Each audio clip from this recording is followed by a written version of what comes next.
And we are live. So this evening, I'm joined by Furious Pertinax. And I just want to start right now because I think one of the issues with ag, which is something we're going to get deeply into tonight, is that we don't understand or we often dismiss and don't really recognize how big of a difference English agriculture is to the rest of the world, or at least was for a good part of our history. So, roughly 500 years ago, Iberians, Spanish, they came over and they found North America. And when they did this, they brought out their horses, they brought out their cattle, which weren't so different from the English cattle at that point, but it was the management that was the difference. And so they came out, they dropped anchor, and they put their animals on land and basically said, "Hey, go do your thing, free range, we will find you." Now, this is obviously skipping over what was going on with De Soto and De Leon and how, yes, they were managing their animals at that point. But when we get into actual agriculture with the Spanish, that's where you get your whole free range idea. Unfortunately, it's sort of become a caricature that in the US, that's what we've always done was free range. And we've had our cowboys out on the open range. That was a very small portion of post Civil War agriculture here within the States.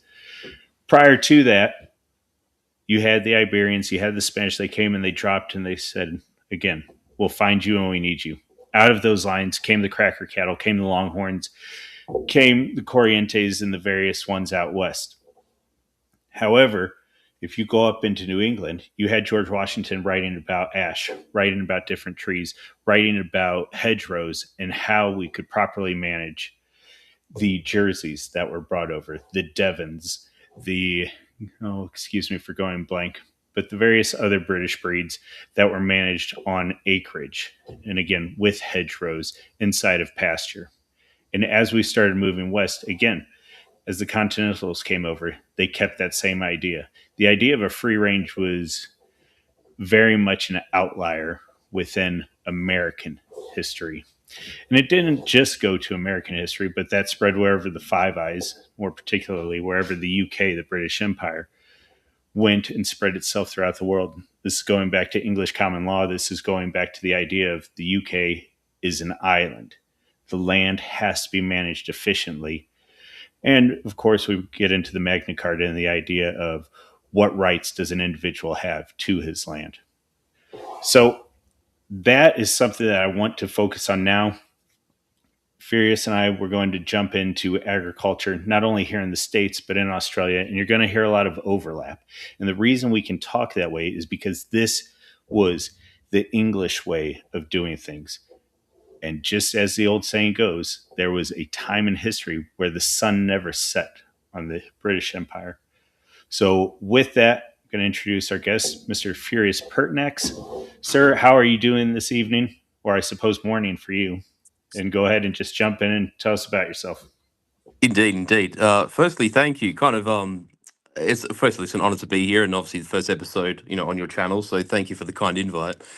And yeah, we kind of almost accidentally ended up here. I kind of just saw your post. It was like a couple of weeks ago. And I'm like, oh yeah, I'll have a try. And a couple of DMs later, here we are. So, Yes. firstly, thank you for being gracious. And it is a topic close to heart. I mean, because I'm probably one of the few people in our circles who have done this as a matter, in terms of like it's been my life, and not just as been my life, but it's actually been my family's heritage, both in our adoptive home of Australia, but also, as we're talking just pre-show as well. My friends obviously know this about me, but for those who don't, my ethnic heritage is actually Italian. So before my family left Italy, my family farmed in Italy for many centuries before then. Like I could go to my dad's village in because we're sort of like a couple of hours out of Rome, and there's tombstones there from 500, 600 years ago of family members. So my family have been quite rooted to the land, if you could call it that, for many, many centuries, and it's very much a family tradition, you might say. And and also too, having been born and raised in Australia, I think you mentioned about like the Five Eyes and the Anglosphere and what have you. Even though there are differences in terms of, say, the United States of America, of Canada, Great Britain, of Australia. Obviously, Great Britain is the progenitor of that culture, but we obviously have our differences, but we have our commonalities.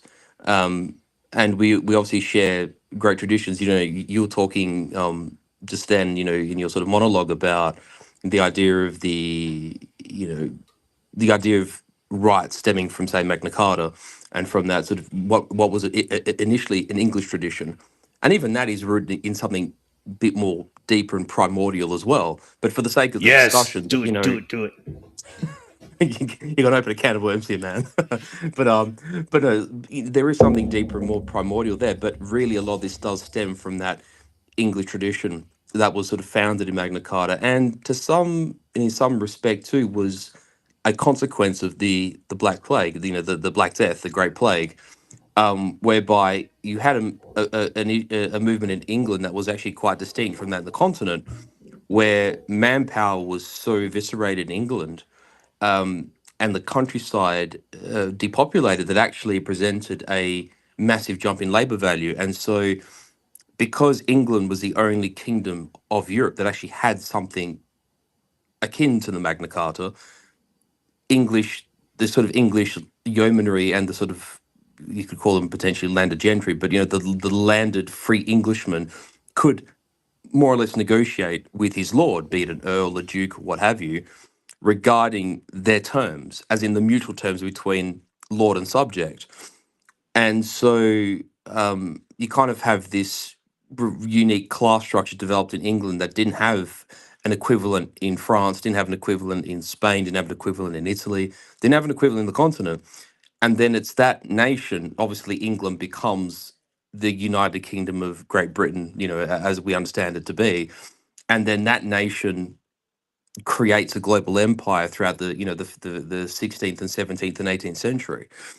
And people like yourself, and I mean, I'm not ethnically English, so I only count myself partially part of the tradition, but people like us in the countries in which within which we reside are the inheritors of that tradition that sort of stems back all the way to the medieval period. I am but a humble half breed in that it is Anglo, and then forgive me all German. Oh my God. Yeah, there we That go. was well played. That was well played.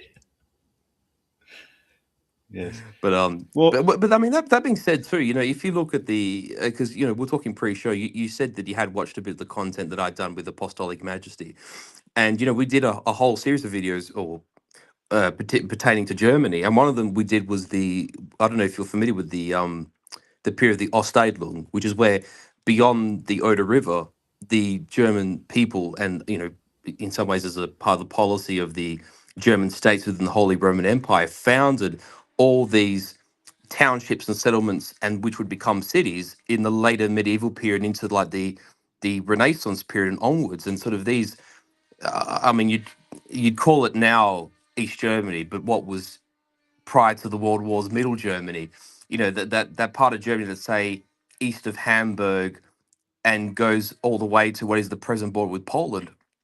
I mean, they were townships that were established in this time period. And again, it's this sort of idea of opening up land, opening up a frontier, you know, cutting down trees, cultivating farmland. And in some ways, that was almost a bit of a progenitor to what would then happen in the 13 colonies in America. The idea of opening up a frontier and establishing settlements and taming wild country. And for anyone who's actually studied like old German history, it's like what the Romans found. They crossed the Rhine River under Julius Caesar, and just it was the land of untamed forest. I mean, there's a reason the Romans lost three legions against the Germans in, you know, 9 AD, or nine, I think it was 9 AD, under Quintus Varus. But you know, for the longest time, large parts of Germany were this wild, untamed sort of heavily forested region, and well, in some ways, it's the meme. You know, what yeah, separates the men from the barbarians? The Rhine. the Rhine exactly.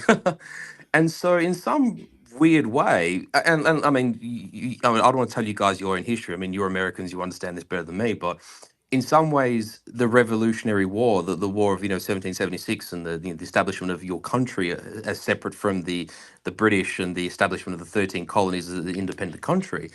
In some ways, it is this Scots English um, society but with a very, very a heavy influence of the Germans. You know, you have the Hessian Germans fighting Shh, alongside. shh. We don't Um, say that. I've got many Southern viewers. We I apologize, but you have these Hessian Germans fighting alongside the English. But then inversely too, you actually have these free. What we call them the Pennsylvania. Well, you guys call them the Pennsylvania Dutch. These free settler Mm, people who go into the wild lands, and much like their ancestors would have done 3, 4 centuries earlier in Eastern Germany, they do the same thing in the northern portion of the 13 states, heading into the Great Lakes. All I'm saying is you have this continuation of a tradition that yes. basically has like a like a rebirth, a second life in the Americas. And I don't really hear that talked about much, but I find it's an interesting combination of the English experience and the German one in unison. Yeah. Well, mm, mm, mm. If I'm Yep. mistaken, We'll leave it at that. you're That. welcome to correct me, by the way. Oh, no, no, no. So it's actually it's a question of um, how far down a particular hole I want to go and how much that flag really means to me. But no, I think you covered it nicely. So Or we I'm can just gonna bookmark it and I'm touch gonna on it leave it some at other that, time, and perhaps. right. So Yeah. now having said that, though, what I find interesting in the U.S. in particular, and at some point I'm going to write about this, is going back to the management of agriculture and how we expanded westward and how we were able to do that with our agriculture. Blah blah blah. What I'm trying to get to is eventually it washed out where the overall picture of breeding and husbandry within the US, and I suspect within Australia, so I'm excited to hear what you say about this, but the overall picture within the US is very much English. However, there are pockets where, for whatever reason, whether it was efficiency, whether it was familiarity, the Germans took over, or potentially the Austrians, or whatever. So let me give some examples so I make this more clear. Um, the Jersey was overwhelmingly a dairy favorite for centuries in the US. Eventually, that was superseded by daggum Holsteins that are 6 foot tall at the shoulder. It's an exaggeration, but for people unacquainted with dairy cattle, the tallness of the Holstein, and they just bred monsters. And you can go now to your county fair and you can go to your local dairy, and almost exclusively they're going to be using a Holstein or some sort of Holstein cross. With the well, sheep in the U.S. is a whole nother issue. But well, let's do this on my farm. We do four different types of UK sheep, all crossed into a wool flock, and then we have so those it's UK sheep, and then it's Austrian horses because I've been using halflingers, and they were my drafts for a long time. Don't use them so much for draft work anymore.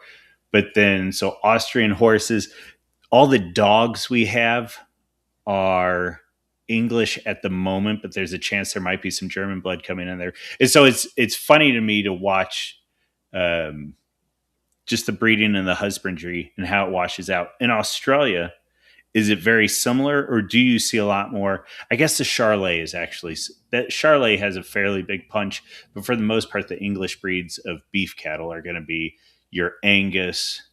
There's a little bit of Brahma in the Brahma inside the Beefmaster, but that's very much a Texas, Oklahoma thing. And the Angus have a big foothold even in the south of the U.S. So I don't know what are your breeds? How did all that sort of wash out in Australia? Yeah, so I'm less acquainted with cattle. We've been sort of sheep farmers here for over 60 years. That's And amazing. You couldn't do yeah, that in yeah. the U.S. I mean, slight exaggeration, but goodness.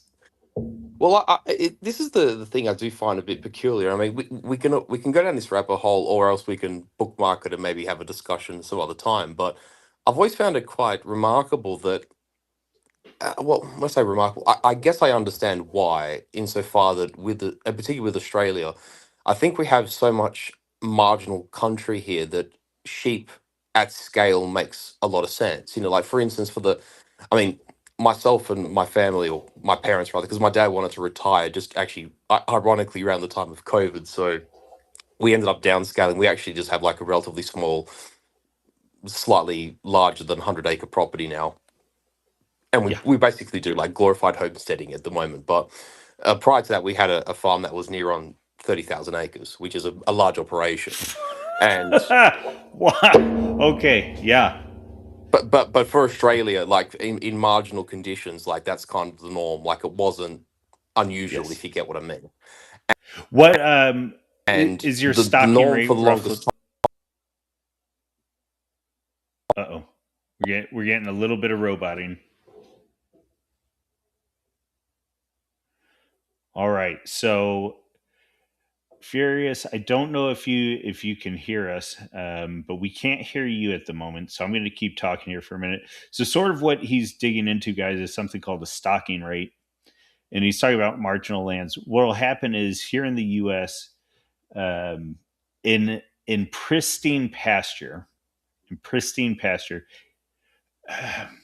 See, okay, let's do it this way. East of the Mississippi, you should be able to get 7 to 8 ewe lamb pairs. All right, he might be able to jump back in.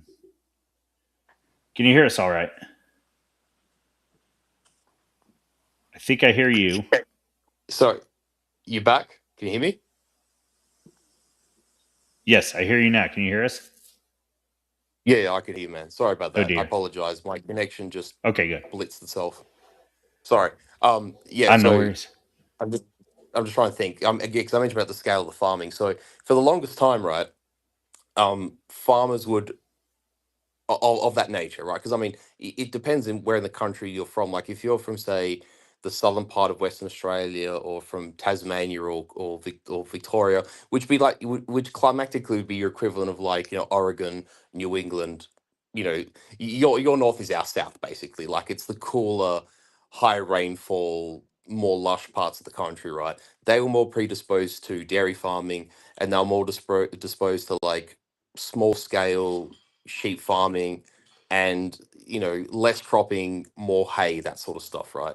Which is not where we live. We live in a different part of the country. So a lot of farmers that operated around our scale would crop, because normally your ratio is about anywhere from say 2/3 to 3/4. So even if you had like a 30,000-acre farm, you'd crop 20,000 or 22,000 thereabouts, in order to facilitate your rotation, right? Yeah, there you go. So if you kind of see where New South Wales is, that sort of line, New South Wales on the east coast. So you have Queensland and New South Wales. You sort of see that border between New South Wales and Queensland. If you basically drew a line across the country running where that state boundary is, east west, basically south of that line is relatively lush and relatively high rainfall and green. And then, so put it this way, south of that line is basically like Oregon, Pennsylvania, Wisconsin, and then off that line is like Arizona, Utah. It's quite it's quite a dramatic difference, right? And so, um, but if you're close to that line, which is sort of relatively where we were, you're sort of like in between. And so what farmers would do is they'd operate at a ratio of, like I said, 2/3 to 3/4, and so you'd crop 2/3 to 3/4 of your land annually, take into account crop rotations and rainfall and this sort of stuff. Because in the end, like a season has different phases, and you need enough opening rain to be able to sort of plant the entirety of your crop. And if you don't have the correct opening rain, then you have to adjust your season accordingly. Um, and then what they do is on the land which would be uncultivated or unseeded, unplanted, you would then run livestock on it, and you'd use your livestock in some ways to help control pastures for weed control. And also, it was just a means of being able to maintain productivity on soil you were otherwise not going to profit from for that coming harvest. Nowadays, and we've sort of seen this transition the last 10 years, where a lot of farmers have actually completely sold their livestock, be it cattle or sheep, and have gone into continuous cropping. I don't know if that phenomena's been true in America as well, but we've seen it very much happen here in Australia. And basically, the situation myself and my dad is we've sort of gone the reverse route where we've actually, because we've downsized, um, we've basically relinquished the grain growing side of things and have moved more into the livestock. Um, so yeah, that sort of describes that. If you want to ask me more about Australia, I'm happy to delve into various aspects if you'd like me to. Sure. Well, something for you guys listening. There is a. I'm trying to figure out if I actually want to do the search now and spend the time to pull it up. But what happens? The rotation he's talking about, going to farrow to livestock and then into various grains. This is actually something that started being developed, I believe, initially, or sorry, let me walk that back. People have been doing some form of this for thousands of years. But what happens is that in the UK, they codified this, and this became the Mm. standard practice in different dukedoms and landed areas. And so when they had this land, they were expecting to participate. I'm trying to think. I believe the big four were fallow, sheep, was it wasn't buckwheat, was it? I believe it's one sort of wheat, and then certainly wasn't corn. Doggone it. Anyway, there were four of them, and you would just rotate that mix because they found that that had the best means of keeping the soil healthy, keeping the weeds down, and keeping the animals fat. Sorry to interrupt, but just to say, traditionally in England, that fourth crop would have usually been oats.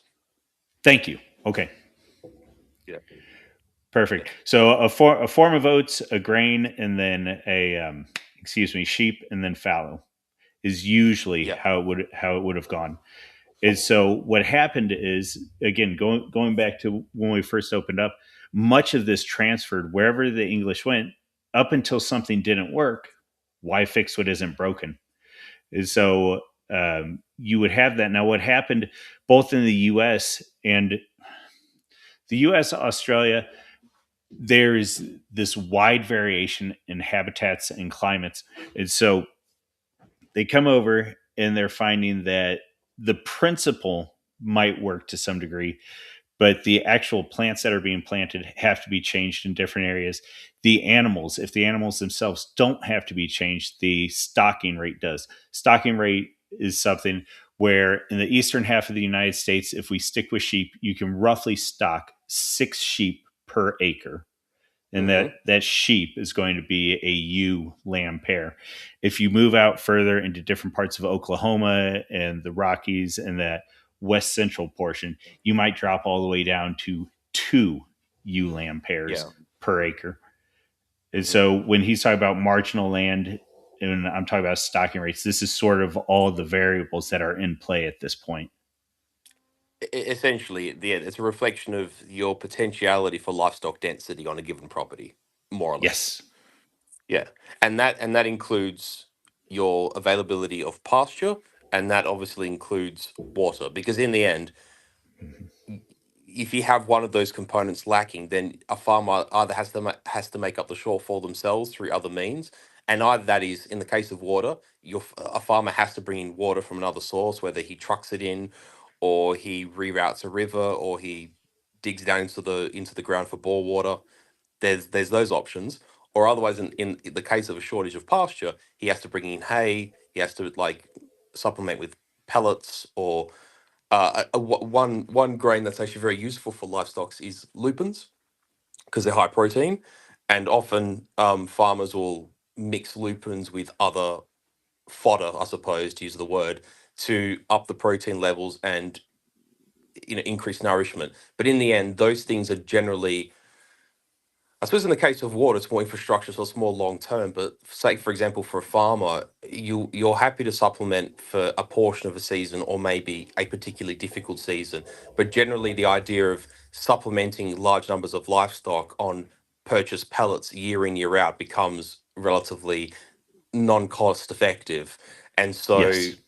they are in essence. I mean, to keep it simple to your for your viewers, they are the limiting factors ultimately in terms of how many how much livestock, what is your livestock density over X number of acreage, can you facilitate over a course of time? And I mean, I take it, given your situation, you're familiar with Joel Salatin, for instance. He refers to them as cow days. Yes. So, like theoretically speaking, if you have 100 cow days of feed in a paddock, say, you can either have 100 cows in there for a single day or one cow in there for 100 days. That's kind of how it works. Yes. Yes. Yep. And so the whole idea of limiting your inputs to what is absolutely necessary, that is the big efficiency marker within a farming operation, or at least it should be. What we Mm. won't really get into too much is, yeah, there's all sorts of false economies based on subsidies, based on tax benefits, and whatever, that have impacted farming. Yeah. And to some degree, in the U.S. at least, the government dictates what crops and what livestock people want to get into, unless you are super small first generation like me and you go and you just start doing it all on your own property and sell out of your own shop. Then you can do whatever you want, and you Exactly. can, Yeah. right? So, Well, I was gonna say it's one of those things that once a farmer accepts that regime, if I can use the word right, um, you know, I don't know how it works in America. I'm just sort of surmising, but it's like, okay, I'm going to sign on to this subsidy policy from the government. The government be like, okay, fine, we'll give you this subsidy, a financial assistance to feed your animals. But if you're running, say, chickens and hogs, pigs, then you have to use a certain certified corn and soybean blend from this sure. producer or this producer.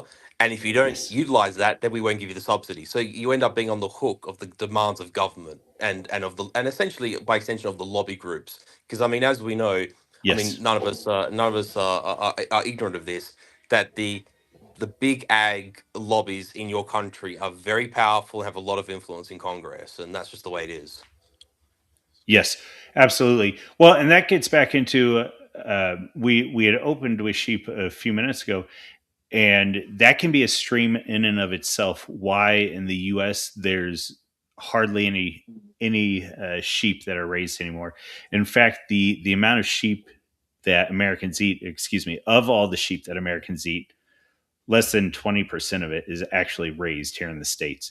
The vast Yeah. majority of it comes from both New Zealand and Australia. And that's the interesting thing too, is because I don't know if you're aware of this, but sort of in a quote unquote past life, I was actually a chef. I was involved in hospitality for many years, so I've actually kind Okay. of got. Yeah. I actually quite aware of food, literally from both ends of the scale, both like raising the lambs and then cooking them on a plancha on a Oh, grill. that's So awesome. I've kind of I've Right. done on both Yeah. ends, right? Yeah, yeah. And so and I always found this quite remarkable is that I don't know if you're into food and cooking that much, but like you watch like a big US like food channel on YouTube, watch like Google Food or something, and like there's plenty of good beef that you guys grow, and I mean not just I mean the USA itself is obviously a big beef producer, but your entire hemisphere, like a lot of beef comes from Argentina, a lot of beef comes from Brazil, Right. like there's a lot of beef grown in your hemisphere. And yet, whenever someone does lamb, it's just like you say, it's like New Zealand lamb, it's Australian lamb. It seems to Mhm. be that the vast majority of really like I use the word high end not in like a pretentious, arrogant sense, but the really good market lamb that you buy, even for you guys, comes from us. And Yes. what I've always been curious about is that the kind of land that we would grow or we would breed sheep on. And like I sort of said to you, like that kind of marginal country, we get those larger scale farms that, you've got the scope and the area to run livestock, well, in this case, sheep, alongside a grain growing program. Is Mhm. that so surely there must be like tracts of land from everywhere from say like Idaho down to like Missouri that would suit Yes. that. And yet for some reason it just doesn't really occur. And I've been perplexed by that Yeah. idea. Yet like in Australia, like I said, there has been a move towards continuous cropping and a lot of farmers have got out of sheep in the last 10 years, but that's been quite Mhm. recent. Up until recent times, up until 5, 10 years ago, the vast majority of farmers in marginal country had this hybrid arrangement of an extensive grain program and a very like in most cases a pretty healthy sheep sort of husbandry situation going with it. Yeah. So what happened in the U.S. This is painted with a very broad brush. It deserves a stream in its own right, and frankly, I would need someone even more well versed in it than I am. But in very broad strokes, what happened was, yes, there was a little bit of ethnic frustration with Basque farmers and the English running up against that, but even more than that was the frustration between cattlemen and sheepmen, and there were literal range wars in the U.S. over. The eternal problem. Yeah, yeah. Well, and that's it. It came out the the common idea was that sheep were too hard on the land, and therefore not only were they keeping feed out of the mouths of beefs that season, but would for the future after they had grazed on the land. And Yeah. that was how the beefmen and the cowboys were able to spin it and basically go to war with the different sheep operations. Hmm. And because that's the big issue um, on the production side. And then the big issue on the consumption side is just that beef became so. I mean, at one point, yeah, the beef market is insane right now in the U.S. But at one point, beef was more or less chicken, and I don't mean necessarily price as much as I do. It was ubiquitous. It was Yeah, everywhere, yeah, yeah. especially once you got outside of the German Midwest. You did see a lot more pigs. The Hmm. beeves in that area were primarily dairy. Frankly, Wisconsin still has the largest dairy herd, I want to say, in the country. Maybe Hmm. California does, but certainly east of the Mississippi, Wisconsin Yeah. has the biggest dairy herd. Hmm. And so that's what happened with sheep in a nutshell. And after it just got hard to buy, at some point it became very intimidating for folks. And I'll give you a story here. So when it became intimidating, and that people said, "Well, I don't even know how you cook sheep." The other part of it is because we started seeing this flip flop, and it's been the same way in the UK. Eventually, mutton, not lamb, but mutton, say 2 years old and older, becomes this Hmm. cheap meat that gets served by boarding schools, by train stations, by whomever that Hospital needs a food. cheap. Yeah. What's that? Hospital food. Like, Yes, yeah, yeah. yep, perfect. And so then that's Mm. this old, beat up, nasty mutton is what people start associating lamb with. Mm. And there we go. Now, having said that, Yeah. I raise I raise primarily lamb. I will also sell a little bit of mutton. And if it's not an old beat up 12-year-old ewe, or it's not a ram that you take in season, um, I think mutton is doggone near 80% as good as solid lamb. You just can't be Absolutely. an idiot about it. And also the other thing too is like, so I'm noticing this trend, particularly this side of COVID. Where I mean, you guys have, you've had to endure, years of Bidenomics. I mean, not that things are much better under Trump at the moment, but this sort of post-COVID economic pressure we've suffered with increasing degrees of inflation, and what I'm noticing in like hospitality circles is that they're going for cheaper cuts. And the fact of the matter is, Yeah. I mean, and this is true of beef, right? It's just that with beef, generally you have a bit more leeway, both in the processing and in the cooking aspects of this. But if you go to I mean, in Australia, sort of pubs are pretty ubiquitous. Like most towns have pubs, and pubs are places where you eat Mhm. and drink. And I know, like, maybe in the rural areas of America it's a bit different, but I know, like, generally bars and pubs are seen like a bit more seedy, like in the cities, and they're a bit of a different kind of place you go to drink. But So notwithstanding, that's jumping into the difference between the the UK South and then the German Midwest. But yeah. yeah, Exactly right, but you get what I mean. Like, I'm sure you have like places where you go to like get like a nice like steakhouses, and your diners yeah, and stuff that serve this, like, yep, yeah, or not to be pretentious, but like a gastro pub or whatever, right? And the yeah. thing is, like, if you get yourself like an eye fillet or a like a Scotch fillet, you're like 999 times out of 1,000, you're not going to get a tough piece of meat. Like, even if the beast is a little bit substandard, it's still a nice cut of meat just by the given the anatomy of the creature, you're going to end up with a nice cut of steak one way or another. But the thing is, like, with this whole economic pressure thing, you're seeing less Scotch fillet, you're seeing less T-bone, or you guys call, like, even what you refer to like as a New York strip, or right? Really nice cuts are either becoming more expensive or being taken off menus, and they're being replaced by shoulder or rump. And the thing is, like, Yeah. yeah, you can have a decent rump, but you've got to have a really, really good animal. Like, the breeding's got to be on point, the feed's got to be on point, and even the slaughter and processing needs to be on point. Because you get Mm. like a cut like a rump, it is generally a pretty tough piece of meat. And if that animal is stressed or old, or not fed Right. properly, Oh yeah. then it's just going to be like a garbage cut of meat. And the thing is too is, and this happens more often with lamb or sheep, is that, yeah, you go to like a pub and you get a 300-gram lamb rump. It's not going to be, as nice as a rack. It's just the way it Yes. is. And Yep. they're trying to save money. And I'm not having a dig at people who are trying to run their little pubs or their little bars or diners, and they're trying to get by. Like, I get that. I'm not having a dig at them, but I'm just sort of making it known to the viewers here, is that sadly that's the opportunity cost, is that they have to sometimes make these choices on their menus, or maybe that's what's made available from wholesalers, because that's also a consideration, is that wholesalers have to prioritize processing of certain cuts of the animal. And so we wind up with this on the menu. It's like, well, this rump sucks. Why would I order lamb? But then Yes. if they'd had a rack, they would have had a really, really nice piece of meat. And so, if a person is unfamiliar with the animal, in this case, lamb or sheep, Yes. then they're going to reach that conclusion. And you can't blame them for reaching that conclusion necessarily. There is. Let me see how I want to do. Okay. So I'm not going to name names. I'm going to name regions.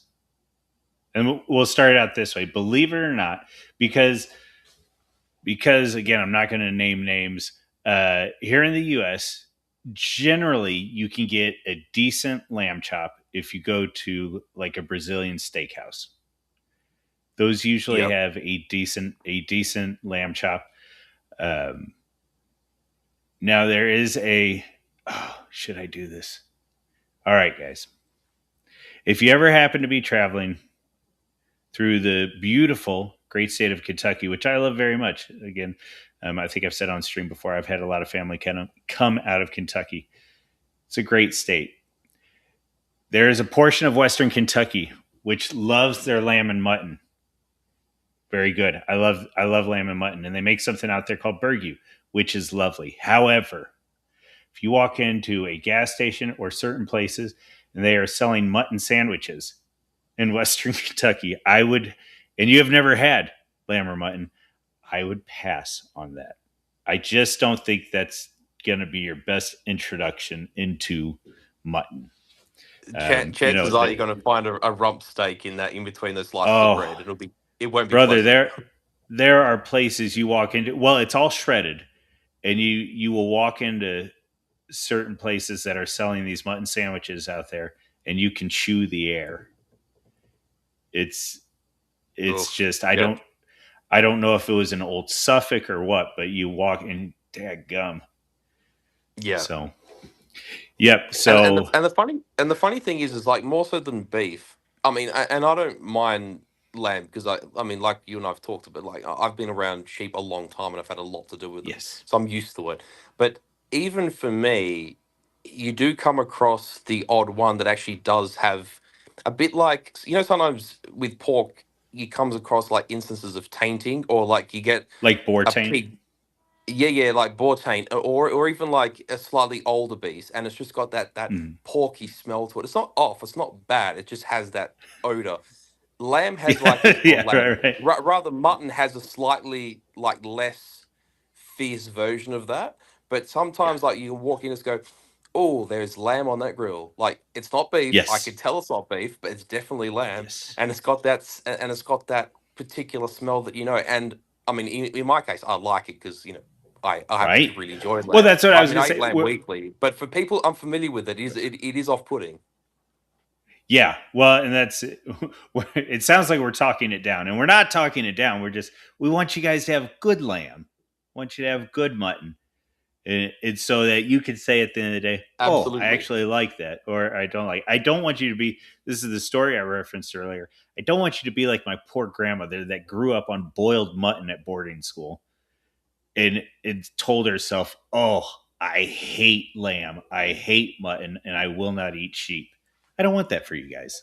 So, Yeah, we are imploring you to attempt to find good sources of lamb so you can enjoy it, because very good lamb is in fact very good. And if you find yes, a really, really nice rack of lamb, and I'm going to listen, I expect to be dragged out by your comment section and crucified for saying this, but a very, very well done rack of lamb will rival the best cut of steak, a beef hundred steak. Like percent. truly, it a really good lamb experience can rival beef. I mean, we all know beef is king. Like I'm not trying to could say otherwise, but it is almost as good. Like it I is a true statement. You know, it's just more hit I and will miss. tell you, I had a rack a month ago, maybe a little bit less than a month ago, and I had just a little bit of mint jelly on there, and I sat back all fat and happy at the end of the evening, and I said, you know what? It took several years, but lamb has won. I would 4 nights out of the week, I would take sheep over beef. Yeah, yeah, So, I would say so.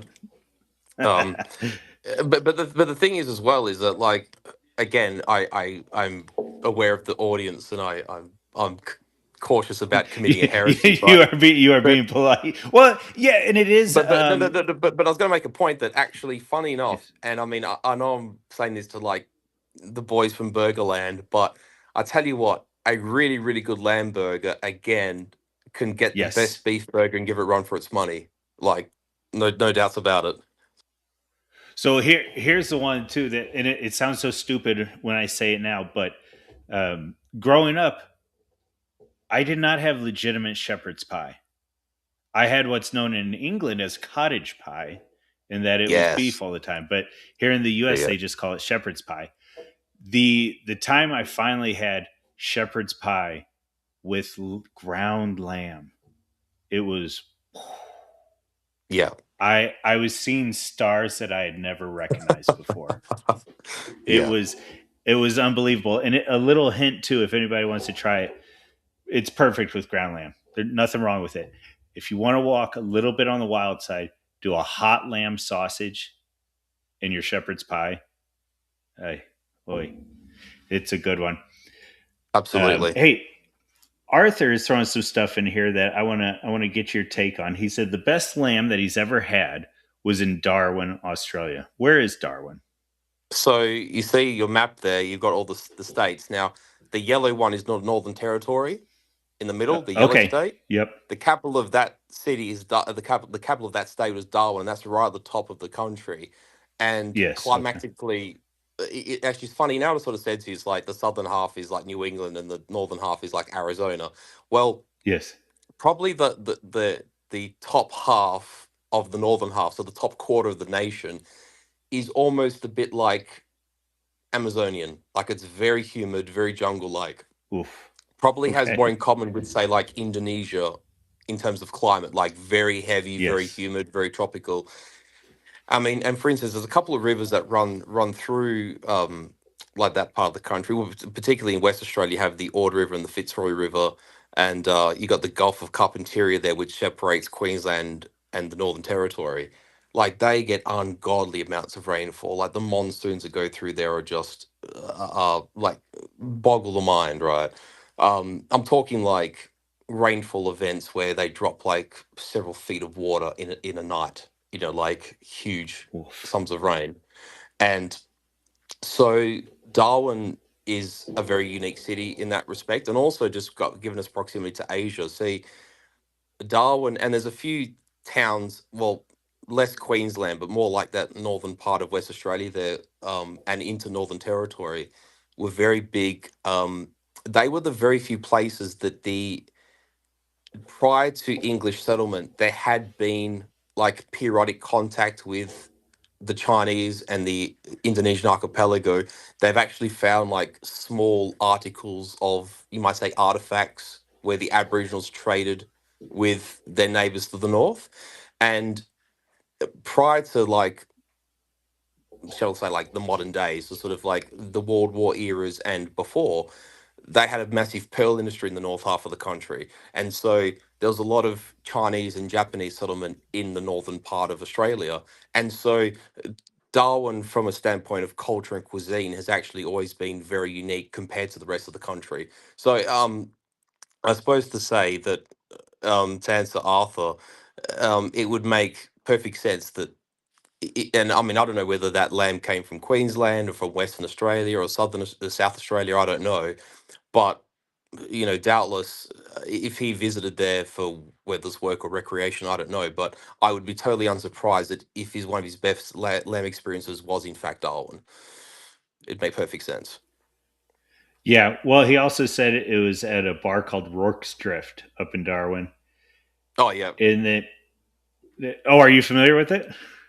Well, I've got friends who live in Darwin, so I mean, I don't know if Okay. it's still there, but I have heard of the name of Rorke's Drift as a bar. Yeah, yeah, it's quite a famous That's place. great. Particularly, like I got quite a few army mates, and they used to sort of Rorke's Drift was one of their watering holes that they used to go to like on their non-training days. What Rorke's Drift was Yes. quite a famous get together place. Yeah.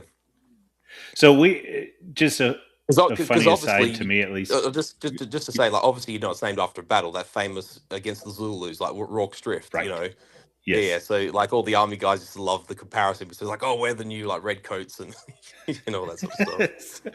What I thought was funny. So the I didn't do too much with either the English or the or whatever the Brits or the Australians, but worked a little bit with both of them. The Brits always came off the Royal Marines as very dour, and very their feet were planted and ugh, Americans and whatever else. However, the Aussies, they were always like, "Yeah, it's great. What are we doing? Let's go." They were two Well, completely different animals. I've always heard the adage that like Marine Corps boys are always the wildest infantry like grunts or the wildest foot troops around until like the Aussie showed up. You know? Yes, right. So, Yeah. it was two Um. peas in a pod hanging out with them. It was a good time. Yeah. Well, there's an old well, I say old. It's actually from a movie that was made like 20 years ago now about the the Australian campaign against the Japanese in Port Moresby. What we call the Kokoda Trail. And it's interesting that there's kind of like an anecdote from the movie, which it is said to have occurred in some way in real life, but then they just put in the movie as like a little teaser, right? And it's this idea that this Australian contingent of infantry, which I believe was the Seventh Infantry Division, if I remember correctly, um, which fought at on the Kokoda Trail, had a Hmm. because obviously at that point in time the Australians, although by that point, like Australia had been federated as its own country, had its own government, its own diplomacy and command structure, certainly after World War One. But given the nature of the war, technically Australian forces still served under the auspices of the British Commonwealth. And as you know, after the fall of Singapore and in the aftermath of Pearl Harbor, much of the strategic command of the Allied effort came under the Americans, under you guys, like under Nimitz and MacArthur, right?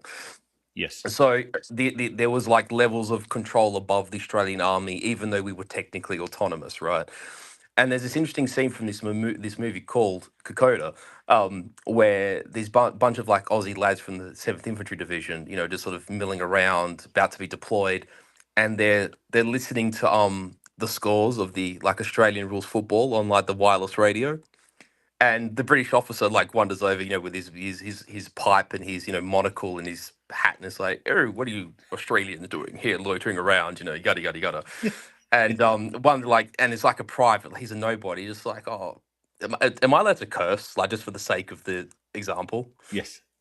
he's like, oh, um, he basically said to like this tough British officer, like, oh, fuck off, just listening to the footy. He's like, I'm your sergeant major, and he goes, fuck off, sergeant major. Like, it's just this is Yeah. the most Right. which you Americans would get, right, like that informality, right? Which is why I think Australians and Americans have always got on, because we sort of both reject that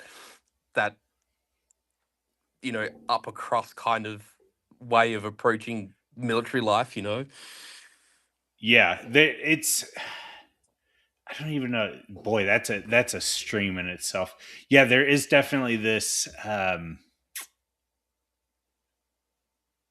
whatever blue blood.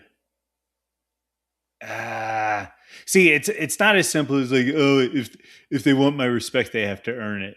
It's not as simple as that. It's still there's a respect to the office itself.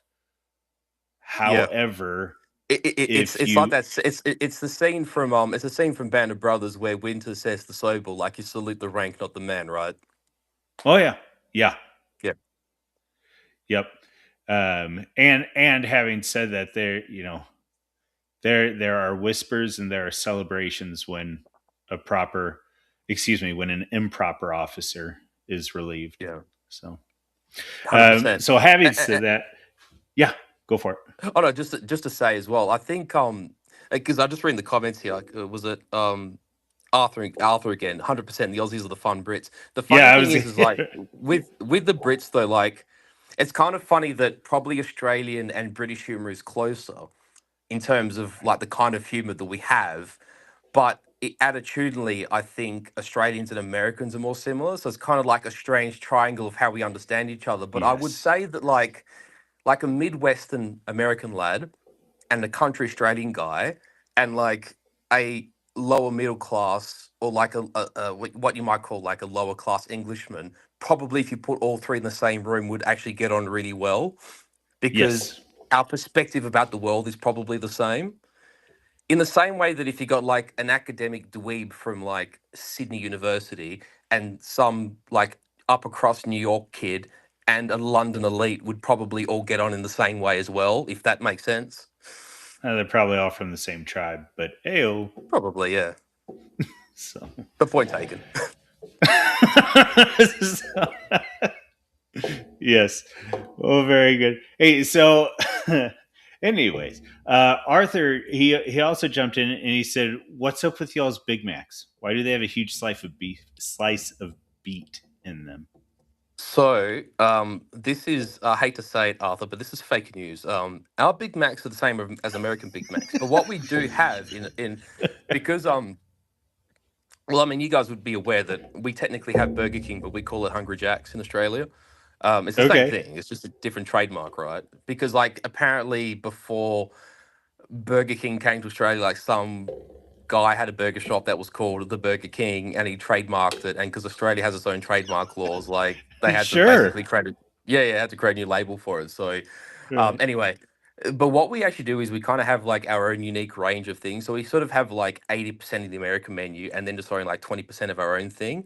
And we sort of like for instance, I don't know if they still do it now, but for about like 20 years, we sort of for the because Australia Day is January 26th. So for the first like 2 months of the year, we used to have the macaws, which is like our own fucking burger. And whenever we do like an Australian variety burger, like it almost always has pineapple and beetroot. So whenever we do like an alteration for us, it's like a slice of beetroot and a slice of pineapple every time. Okay. So beetroot is interesting too. Was that your guys do ugh. Do you guys have sugar, or did you primarily depend on beets? So because of the climate, see, you know how I was sort of saying to you in that like the way that sort of Australia is climatically separate, right? A lot Mm-hmm. of a lot of Queensland north of Brisbane, which is the capital, or like probably north of Townsville, say, is a very sort of heavy, humid tropical country. Yes. And going inland from there, and even like towards the border of New South Wales, even less so now, but probably right up until the 80s and 90s, a lot of sugarcane. Like it was sugarcane Yes. country. In fact, we actually Yep. almost have like a subgenre of Australian country music that sings about sugarcane. Like it was that big Yeah. of a Like deal. we have guys And singing if you about corn. basically, yeah, like what corn is for like guys in Nebraska is like sugarcane for us in Queensland. And I don't know if you've ever seen the brand Bundaberg. Bundaberg make rum, but they also do Oh. ginger beer. Yes. I feel like I've had their ginger beer. Yeah, yeah. So Okay. Bundaberg is a place in Queensland. It was the first one of the first places in Australia that actually had like a ginger beer distillery, or not, they call it a brewery, I suppose is the right word, and also a rum still, because it was all made from sugarcane. And for the better part of 150 years, that's basically all Bundaberg as a town did. They had a place because obviously it's in the rural area. They used to have a meat processing plant that have like a grain depository because it was on a rail line, and sugarcane. They were like the only things that Bundaberg as a community did for like 150 years was like beef grain and sugarcane. Goodness. Mm. Very good. So Arthur did jump in and he said that somebody needs to talk to that Darwin franchise then. I ordered the Aussie Big Mac and the first bite looked like I drew blood from the beet they put in it. Well, that might have been the thing, Wow. Arthur, Okay. was you got the Aussie variant potentially. Maybe, yeah, yeah. Oh, maybe it's just a Northern Territory thing. Perhaps, who knows? Um, Okay, that's fair. because it's funny. I was actually watching on YouTube because I sort of I get like find myself down many rabbit holes, like, so like history rabbit holes or this rabbit hole. Like literally, like last night, I'd end up like down a 3 hour pizza rabbit hole, and I don't even really eat pizza, so Christ knows what I was Okay. doing. But I found myself down a rabbit hole like about a month ago. It was just after Christmas, actually, about how like there was like one stray Burger King in I want to say it was like Pittsburgh or somewhere in Pennsylvania. How Was this a what's his name? It's the skinny guy with the dark hair. Yeah, Yeah, exactly. And how right. like the franchise got rejected from Burger King, so like ran the shop his own way for about 5 years, and like it was kind of Okay. like it was like Burger King plus plus, and he had like his own shit on the menu, and like used like different fries, and because he was barred from using Coke, he ended up bringing Pepsi in because like a Pepsi rep would like support his franchise, like. Like that Oh, literally is like sometimes what Darwin's like because it is so far away from everything else. It's like it's yeah. like it's technically this brand, but like plus other stuff. Yeah, Right. Well, supply yeah, lines can give you hilarious situations. exactly. Yeah. Yeah, and I also know just the like local taste as well. Like the thing is, yes. not to get too pedantic about it, but see, like if you have like chilled beetroot and chilled pineapple, like they're refreshing. I mean, Okay. do you need chilled pineapple in Detroit or Boston? Probably not. But listen, if you're like in the middle of Louisiana in the middle of summer and you're wearing like a suit, then like I'm sure like chilled pineapple would go nice in the burger. You know what I mean? Like it works. Right. Okay. Yeah, yeah. Very yeah, very good. I know I was in Jamaica one time. I was I was a teenager and I walked into McDonald's expecting to get burgers, whatever. And they had some of them. I can't remember if they had all of them, but what threw me is that they had fried chicken at the McDonald's. I said, well, Yeah. I mean, it's just a But curious thing, being like you Jamaica, said. are we really surprised? Right. This, Was that in you Kingston? oh no, because actually, Okay. I don't think I ever went to Kingston proper. I was I was up in the middle of the country in a place called Mandeville for a while, and Uh huh. then maybe I was on the outskirts of Kingston because it's probably where the airport is. I can't remember. I don't know, man. Mm. It's been a minute, Yeah, a bit like that but sometimes, isn't it? right. Yeah, no kidding, no kidding. All right, very good. So, one thing that I didn't quite tease out earlier, and I'm curious. So, what is the primary livestock in Australia? Is it going to be beef, or is it going to be sheep, or is it emu? I mean, Well, what's the primary livestock? well, I don't think we've ever recovered from the war with the emus, so it's hard to say because we still haven't captured them yet. We Right. never contained them. Yeah, it's a miracle we actually won World War Two because we beat the Germans, but not the emus. So it's Goodness gracious! Now, I will say, I my familiarity with emus are limited. I owned one for about a yearish before she passed, and she Mhm. was for a bird a sweetheart. Yeah. I mean, she would go where she was led, and she would eat gently out of people's hands, just Hmm. very chill. But I've heard that I got an outlier, so I don't know. Yes. And also, from what I understand, the male birds are generally more savage than the female birds, unless you're near the Okay. nest, and then the female birds turn into absolute monsters.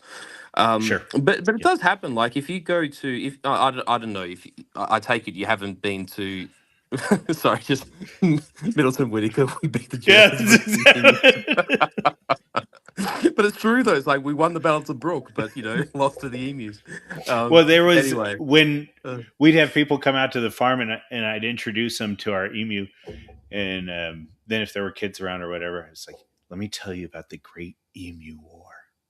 Just yeah, regale them about how these emus stood yes. up against machine guns. Just Yeah, whatever. but I was gonna say you need like that particular accent. Like, listen, kiddo, let me tell you about the Great Emu War. Bloody hell, Yes, that's fair. That's fair. but but yeah, so but to go back to the point about the emus just quickly is that yeah, but that's the thing too. If you ever travel to Australia or you just see emus in sort of captivity in zoos, Yes.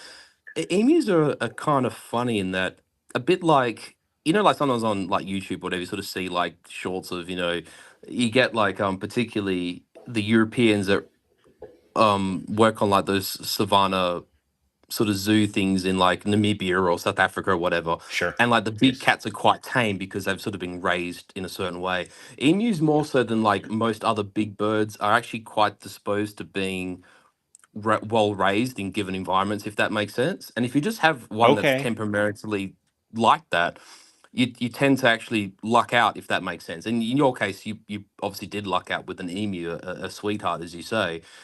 Yeah. I mean, all my experience has been with them in the wild, but I've actually found that, like with emus, is that if you sort of keep your distance from them, they're actually not so much of a nuisance. I mean, really, Yes. what most Australian grain farmers actually found is that by orders of magnitude, the kangaroos are far more of a problem than what emus are. Really? Yeah. Okay. What in the world? So this is curious. We'll get into varmints here in a second. hmm What? Why? What is even going Be, on with the be, be, kangaroos that they're? because kangaroos are much like much I'm trying to think of how to sort of word this, but they are absolute carbohydrate fiends. And because we grow crops, they literally eat the entire heads off wheat and barley, like just chomping away. Oh. Yeah. Okay. Yeah. Yeah. So the way I've described it to people is that sorry, Arthur said that roost steak was good too. Uh, Can be. so I've told people up until I started a farm, I did not realize that I could hate deer and rabbits as much as I do. Is that's sort of what I'm hearing with kangaroos. See, the thing is, and this is where I take a leaf out of my Italian heritage, is that you got to take a leaf from the Italian book. Yeah. You just got to eat them. Like, Yes. Okay. chances are, if the animals aren't compliant, they might be delicious. So, Yeah. so Okay. Yes. That's well, and that goes to another thing. I was thinking today. I was talking to the lady here, and boy, she's terrible at culling. She she's good at caring for animals, but she is terrible at culling the herd. And oh yeah, so I got to figure out a way to say, well, there's a hole in the freezer or something that needs filled yeah, yeah, because yeah. I've got some animals out here that need to be put down. Well, there's an old saying that because what's actually funny is that in terms of like travel and even like tolerance in terms of like cafes and restaurants, like Italy's actually a Yeah. very animal friendly place. Like the like Italians, for Okay. instance, not necessarily inside, but say like in like the patio areas or like in outdoor dining, what we call like al fresco. Like Italians have no problems with like bringing dogs to like eat out and whatever. And even in Sure. terms of like if you go to like an Italian city, you go to Verona, you go to Rome, you go to Milan. Yes. Like every third Italian is walking a dog of some kind. It could be a German Shepherd, could be a Okay. Dachshund, and everything in between, right? Like Yes. a poodle or whatever. But there's this idea that like Italians love their animals, both like normal and inside out, like implying that Italians do like their pets, but they also quite enjoy eating animals as well. Um, Yes. so like, there's a whole category of shops called, I suppose in like in the Anglosphere, like in Australia and America, we call them delicatessens, right? But you go Yes. to Italy and there's actually places called like salumeria, like literally salami shop, and it's just like every single conceivable cut of deli meat that you could imagine is in a display cabinet or hanging off the roof or the wall, and a lot Okay. of like vegans think, oh, like, oh, Italy's beautiful and we have like pasta and all this stuff and like the Amalfi Coast and lemons and shit, and then they realize how much protein Italians eat and they get absolutely like bewildered. Yes. So, Very uh, good. but just on the topic of vermin, very quickly, like think of it this way: that Yes. like rabbits were eaten by the settlers, by the early pioneers, but rabbits weren't really eaten by people in the towns and the cities. And it was only actually Mhm. when like the Italians came out to Australia initially in the turn of the century, so like the 1910s and 1920s, and then there was Yes. another big influx after World War II, which is when my family arrived, and Okay. like we love rabbits, and so like Yes. basically Australians were so bewildered that like this group of and I also include Greeks in that, is that these Greeks and Italians just love their rabbits, and then we started eating we started bringing over goats, and it's kind of funny that like goats are Oh, kind of I hate seen goats. I in the British tradition as being biblical. You know, like you read references about goats in like the Old Testament and like in the yes. time of Jesus and whatever. But Uh-huh. like it's never really thought of as a culinary thing. Whereas like Italians and Greeks love goat, and goat is actually for Oh, us okay. very what's what I'm looking for, like festive. So like for example, we tend to eat goat at Christmas and Easter. Um, Really? yeah, yeah, yeah. And if you get like a Okay. really young one, it's actually delicious. In fact, and I'm gonna go on a limb on saying this, young baby goat, which in Italian we call capretto, right? Because capra Uh-huh. in Italian is the word for goat, but like capretto means little goat. Baby capretto is actually tastier than lamb. Oh, okay. Yeah. Well, see, I mean, as long as they're good for something, because I can't Mm, figure out what goats are good for. yeah. um, So, no, I haven't. but honestly, slow roasted, Yeah. like Okay. you put in there for hours. I'm talking like 5 6 hours. Low roast at maybe sort of 180 200 Fahrenheit, and leave it. And then once it's like cooked through and tender, you crank like the oven to full for maybe 10 minutes and get it Yes. brown, and then you eat it. Beautiful. I Interesting. So I do want to ask you about the breeds here in a second. In regards to goats, I think I've only had. There was the possibility I've had goat once in my life. Hmm. The one because restaurants here in the states don't sell it. Two, the goats I have on my property I despise, but they bring customers in, so whatever. They're a novelty. I passionately hate goats. I apologize to the goat lovers, but I do.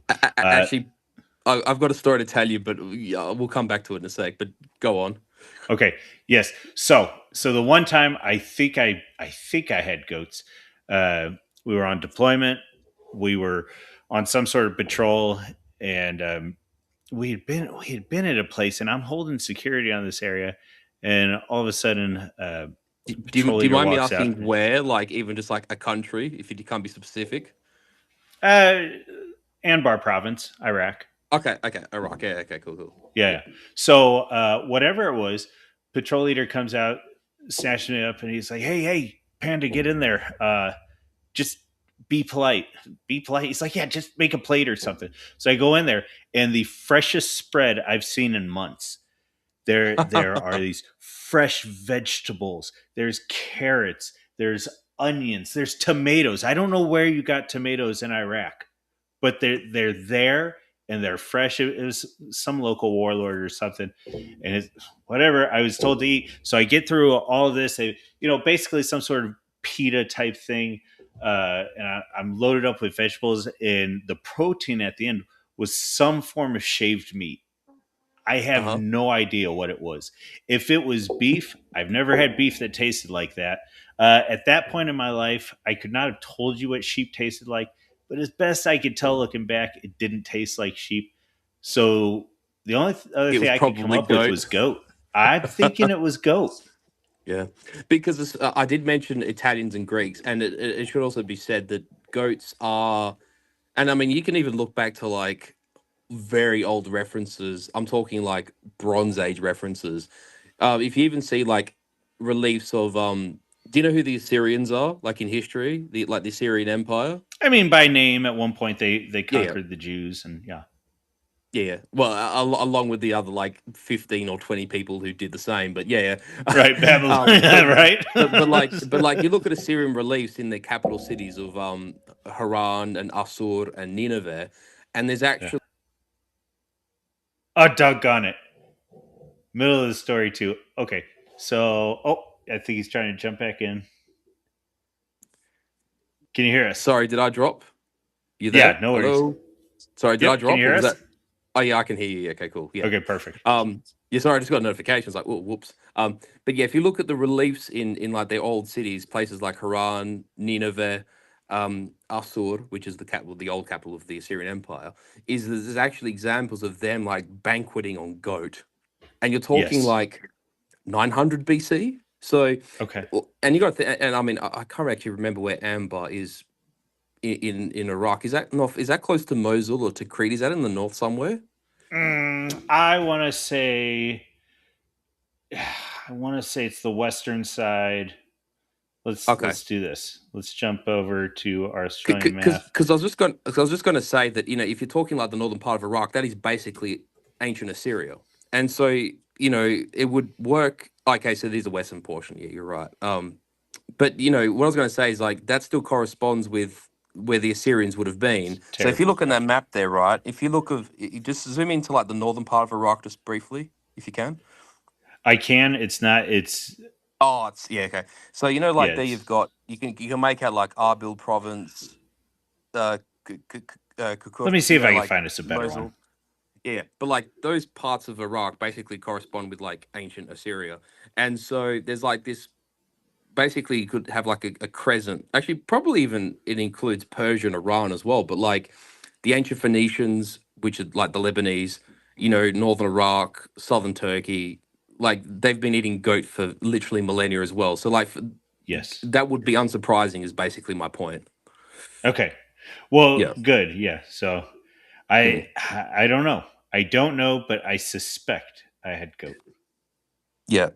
So yeah, Nineveh, Arbil, yeah, that's all corresponds with ancient Assyria, and that's the thing too. Is as a man of the classics, there's so many of these parts of the world I would love to travel to, but just the world's really gone to shit since people like you and I left high school. Because I presume we're probably similar age. Because I'm like I'm a '90s kid, so Yeah. I do remember the world before 9/11, if that makes sense, and before Yes. the Arab Absolutely. Spring. And yeah, I kind of think to myself, oh damn it, I didn't get to Egypt. Oh damn it, I didn't get to Iraq. I didn't get to Syria. There's all these places I didn't make it to before, like the Right. world went to Well. shit.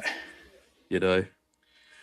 It, well, and my big one right now is I'm the only person in my immediate family to have never been to the fatherland, and Hmm. I don't think I will ever see Germany as what it was.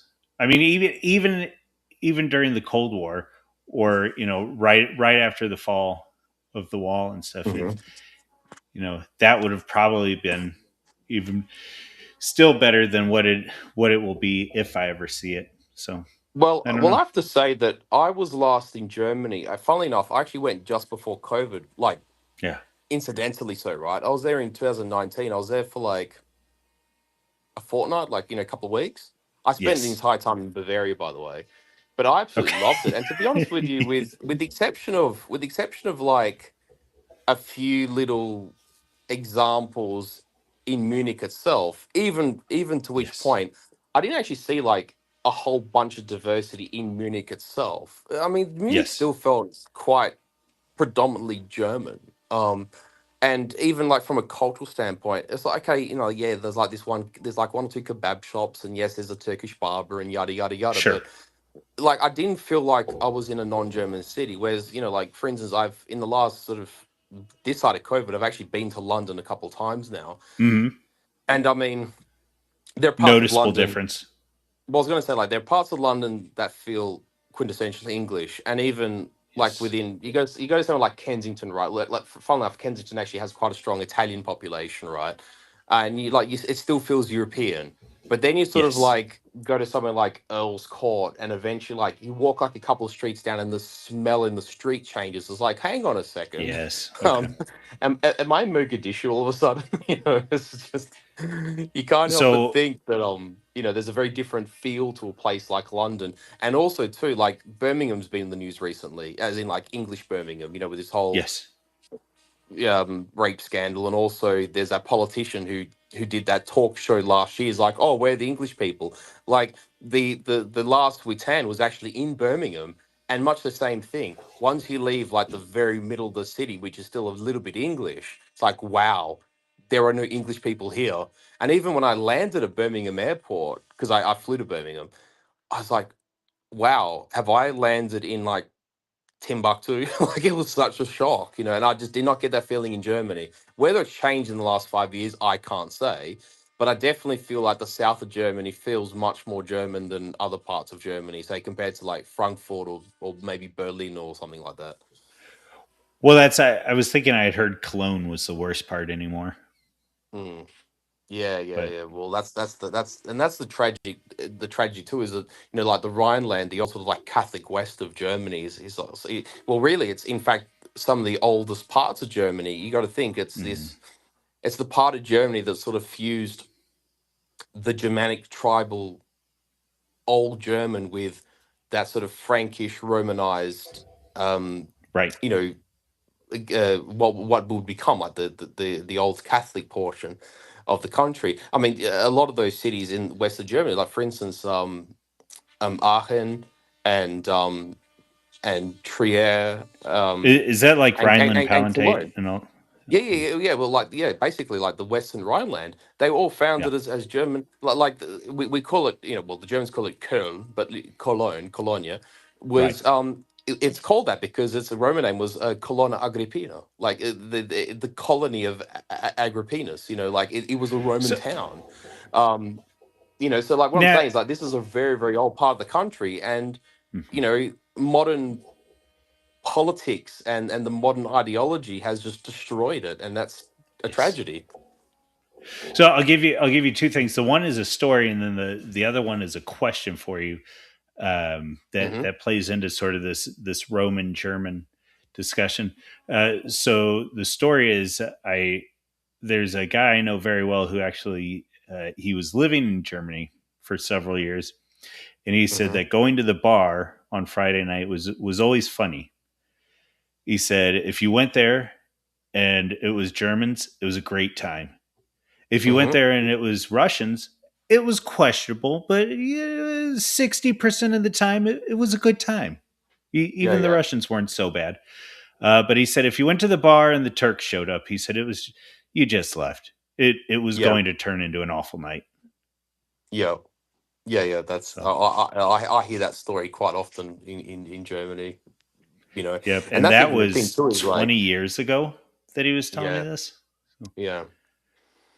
yep. So the other one, to to go off subject a lot, but I think it'll be a fun question.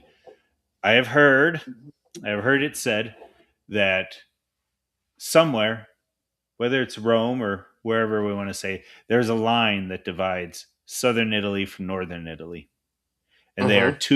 two completely different countries. I've also heard that that northern Italians are just southern Germans with fashion. So I don't know. You tell me. Do you have any thoughts on all of that? The thing is that and actually I don't know. I'm not saying this to like blow my own trumpet or anything, but if you haven't watched the segment I did with Bo from Lotus Eaters, I did an epox with him regarding, actually, funnily enough, it was kind of unrelated, but the topic was sort of the East Roman Empire from Heraclius, which is like the rise of Islam, basically, up until the Fourth Crusade, which is 1204. But Okay. we actually kind of touched on, because it's actually one of these, if you go into like old AA law, one of the things that sort of was big on AA's channel quite early on was there was a big discussion about, you know, was East Rome Roman or Greek? And that's a whole kettle of fish. And I mean, we definitely can't touch on Well, that because I will it get was a question sidetracked. of, But did did the Byzantines carry Rome in the end, or in was it something in different? essence, right? And Yeah. as a like as the opening, bookend to that discussion with Bo. Like I touched on that, and it's like a question of of politics, administration, culture, linguistics, and put it this way. All I'll say to your viewers is, if you're interested, go watch it because I touched on that, given that's sort of my field of speciality.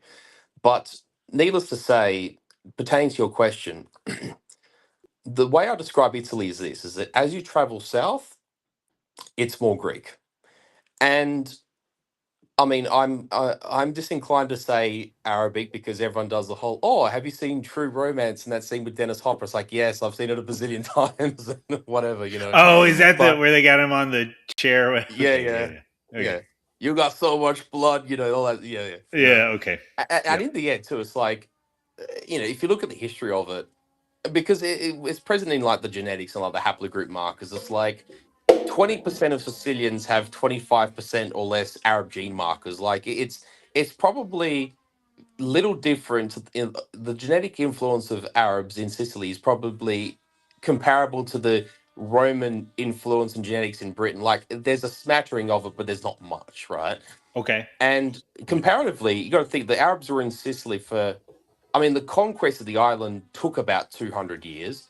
And then the Arabs barely had 100 years being the predominant power as its own independent, um, um, like caliphate, essentially, until they were kicked out by a mix of the Byzantines and the Normans. And then it became a Norman kingdom under the Hauteville dynasty. So, they weren't there very long, is my point. Whereas you look in Spain, you got to think they crossed into Spain first under Tariq, who killed the Gothic king at the Battle of Guadalete in the early 8th century, 700 something or other.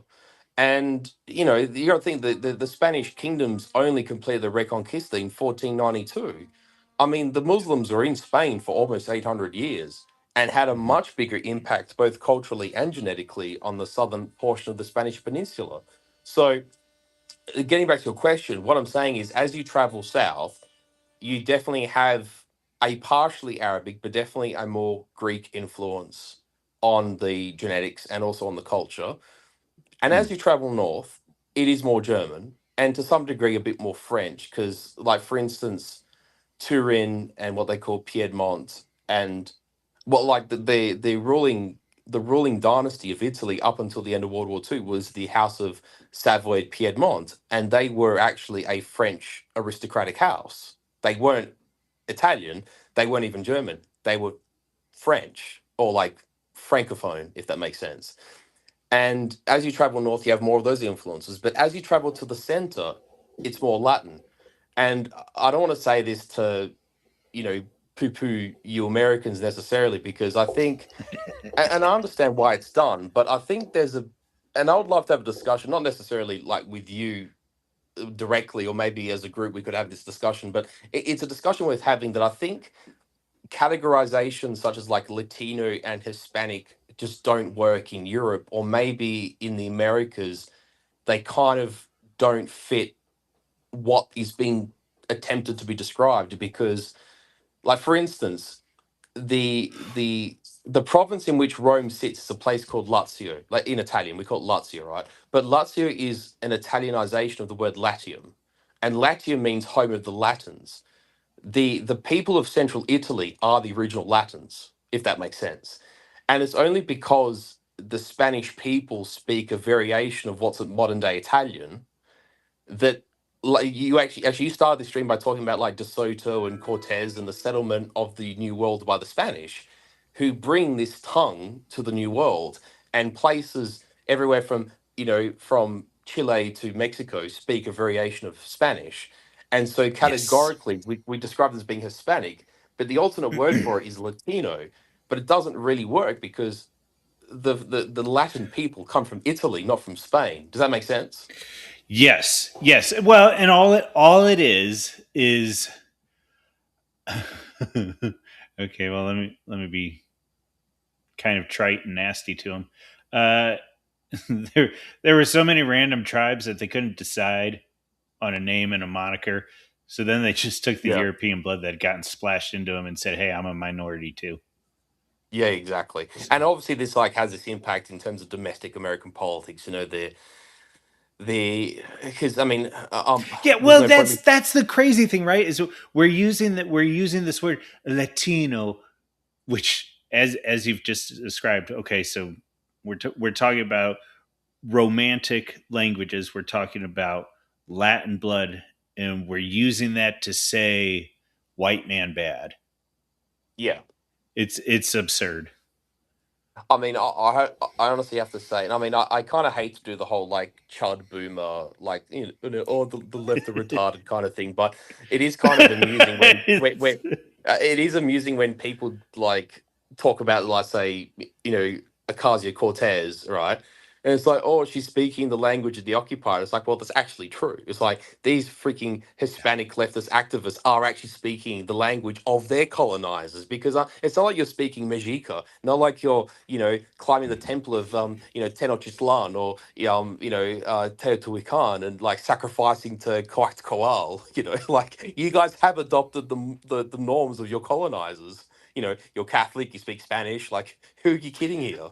You Well, know? it will, and the Spanish had words that described. No, no, no, never mind. Yeah. Well, well, I'm just thinking we words know that it's start like, with M and start with C, and yeah, talk about yeah, how much blood and so, yeah, yeah. uh, Well, I mean, like, for instance, if you ever travel to Brazil, they literally have a dessert named after one of them. So, I'll leave that there. You know. so Um. Arthur jumps in. He said, "Making Hispanics is an excellent book that explained the farce of labeling almost all of South America with that term." And then he also jumps in and says that too long didn't read. Hispanic was a label created to cash in on the civil rights affirmative action lotto. Ooh, I like that phrasing. Yeah. Yeah. I mean, that does ring true. Although I will go so far as to say, and this is just a personal opinion, I'm happy to be wrong, but to categorize the people of South America as a linguistic and cultural group, I do think Hispanic makes more sense than Latino, I suppose, is my Yes. point.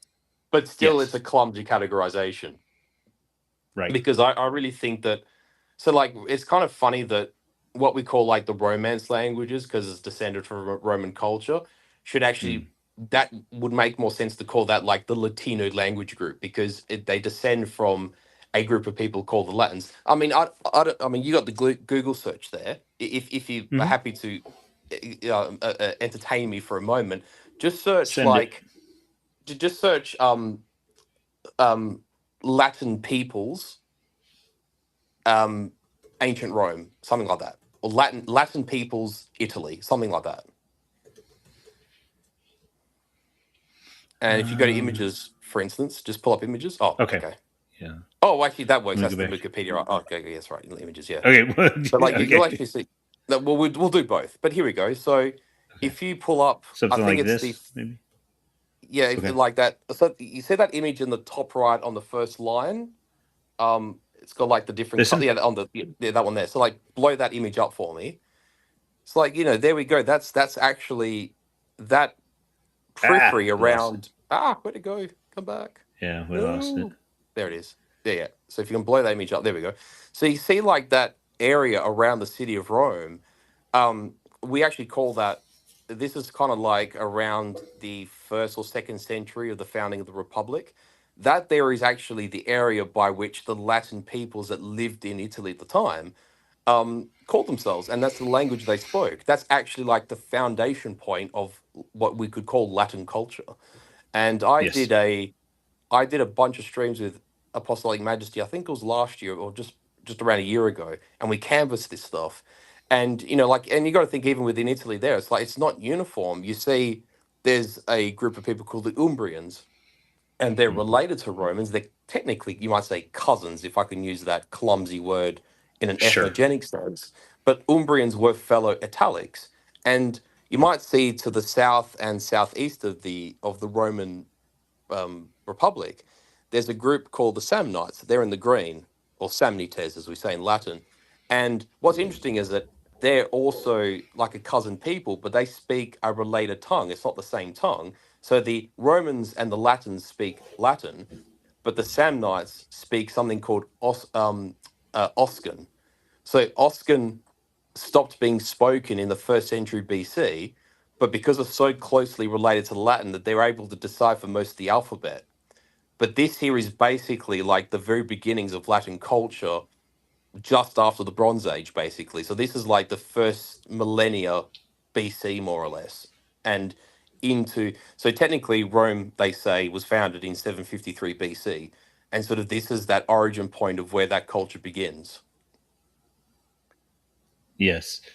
Yeah. Sorry for the Well, tangent. I apologize. It's just oh an no, interest for it's me. So no. I think it's good. It's fun to explore this stuff, because there is the argument by some too, just that idea that, well, Alexander the Great wasn't really Greek; he was Macedonian. So, um, it is interesting how people groups wash out.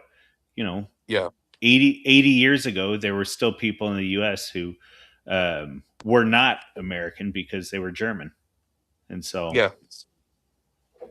yep. I mean, that being said, I think the great tragedy with the German diaspora has been the course of the world wars. I mean, without getting into that Pandora's box, is that you got to think you had groups of Germans. You got to think you have the Pennsylvania Dutch. I mean, they're called Pennsylvania Dutch, but it's more that the word Deutsch was butchered Yes. because they are Yep. Germans, right? They're not Dutch. But you have the Pennsylvania Dutch. You have like the Germans of the Great Lakes, more Michigan than Wisconsin, but they were in both of those states. You have Germans through the south, through the Midwest. Through Nebraska, Missouri. You've got the Hmm. Texarkana, the Texican, the Texican, the Texan Germans. Sorry, Yes. um, and there would have been other groups of Texicans are Germans. something completely different. Absolutely. Sorry, I'm still a typical Italian. It's I haven't had my second coffee yet. And so Right. you have these like disparate groups of Germans who were fundamental in the settlement and the expansion and the creation of America, the United States as an independent country. And then just as a you might say as a result of the quirk twist of history, um, they've had their identity. I mean, I won't say obliterated, but it's been very comprehensively sort of washed out and pared back. So You know? we I love listening to you, and I'm loving these grenades that I'm hearing going off in my head, because boy, I'm just thinking how much fun it would be to have you, Apostolic Majesty, and Christopher Sandbatch and John Slaughter in here, just talking about America, in the English and the Yeah, Germans. Boy, that yeah. would be a fun battle royale. Well, this is the thing too, is that I'm the master of tangents, and I need Apostolic Majesty to keep me online. Like I need that strict Protestant English sort of. Actually, he's Yeah. actually Catholic, but well, I need that like strict English discipline to stay on a focus, because otherwise, if left to my devices, I'll end up in like five places at once. It's good. It's good. I like Yeah. adventure.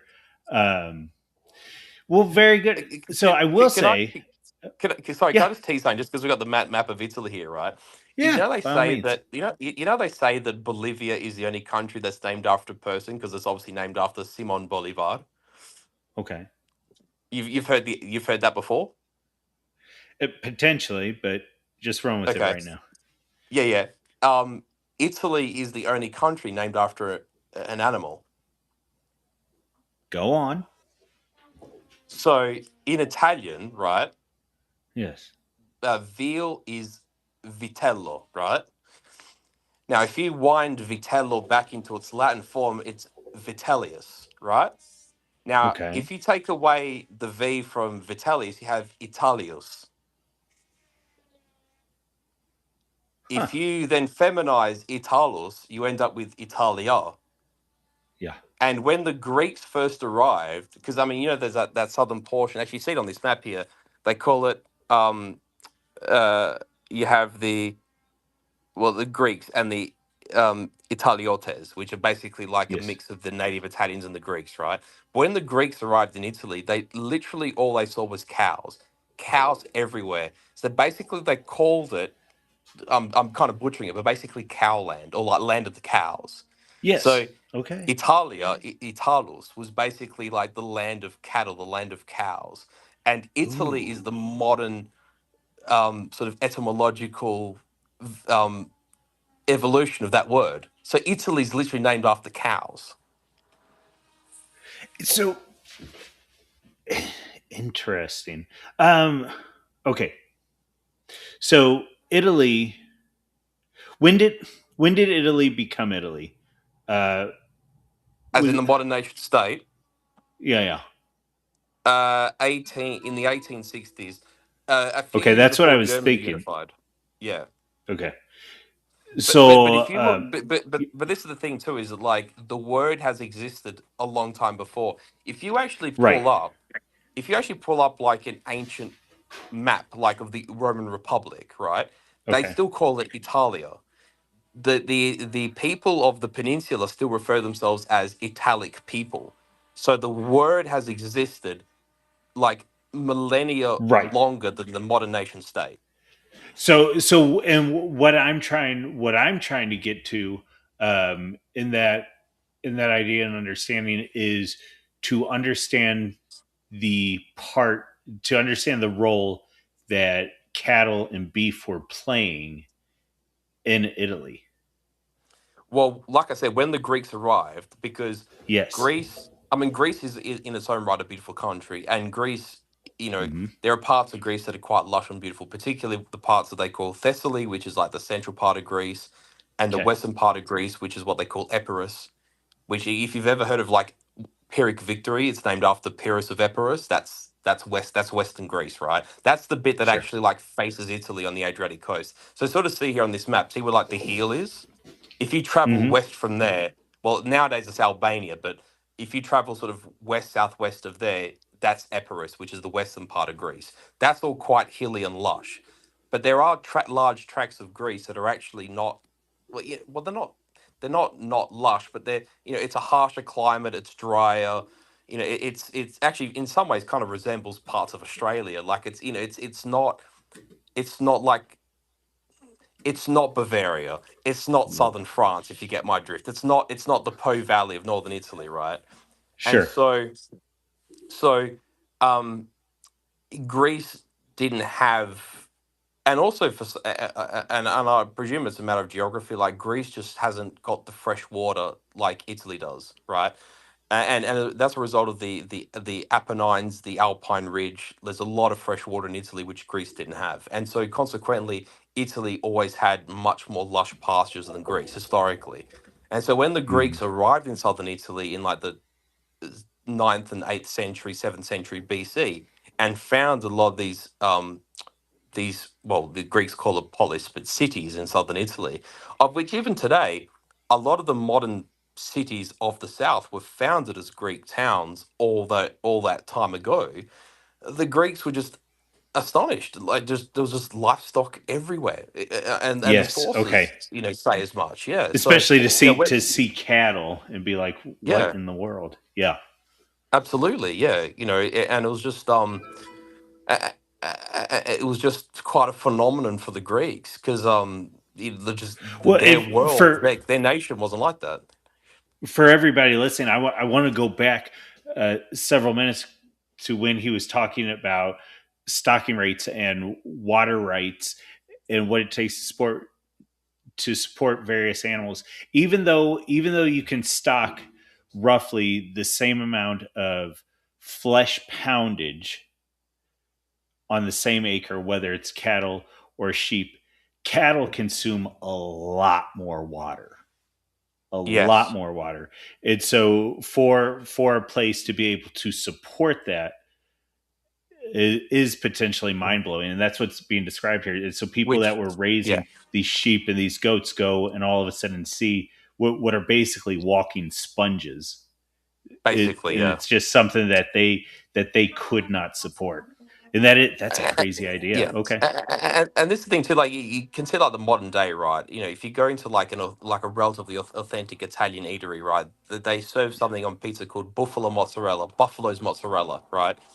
Yeah. Like buffalo can exist in, I mean, not everywhere in southern Italy, but particularly if there's like a river valley where there is Mhm. water and there's pasture, water buffalo can and do thrive. And like today, the vast majority of buffalo mozzarella is like made around Naples because there's lots of fresh water, a lot of very fertile soil as a result of Vesuvius and all that volcanic soil that um, greatly facilitates strong pasture, Yeah. and they thrive. Whereas there's really no place comparatively in Greece that could do the same thing. They just don't have the fertile soil to the same degree that's matched with the availability of fresh water, maybe with the exception of the very, very north of Greece where it like borders with, what used to be, say, Yugoslavia or Albania.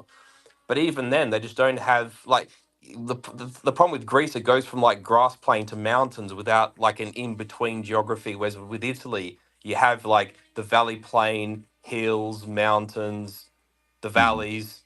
You have a more graduating geography, which facilitates that better sort of biodiversity, if I can put it in that clumsy way.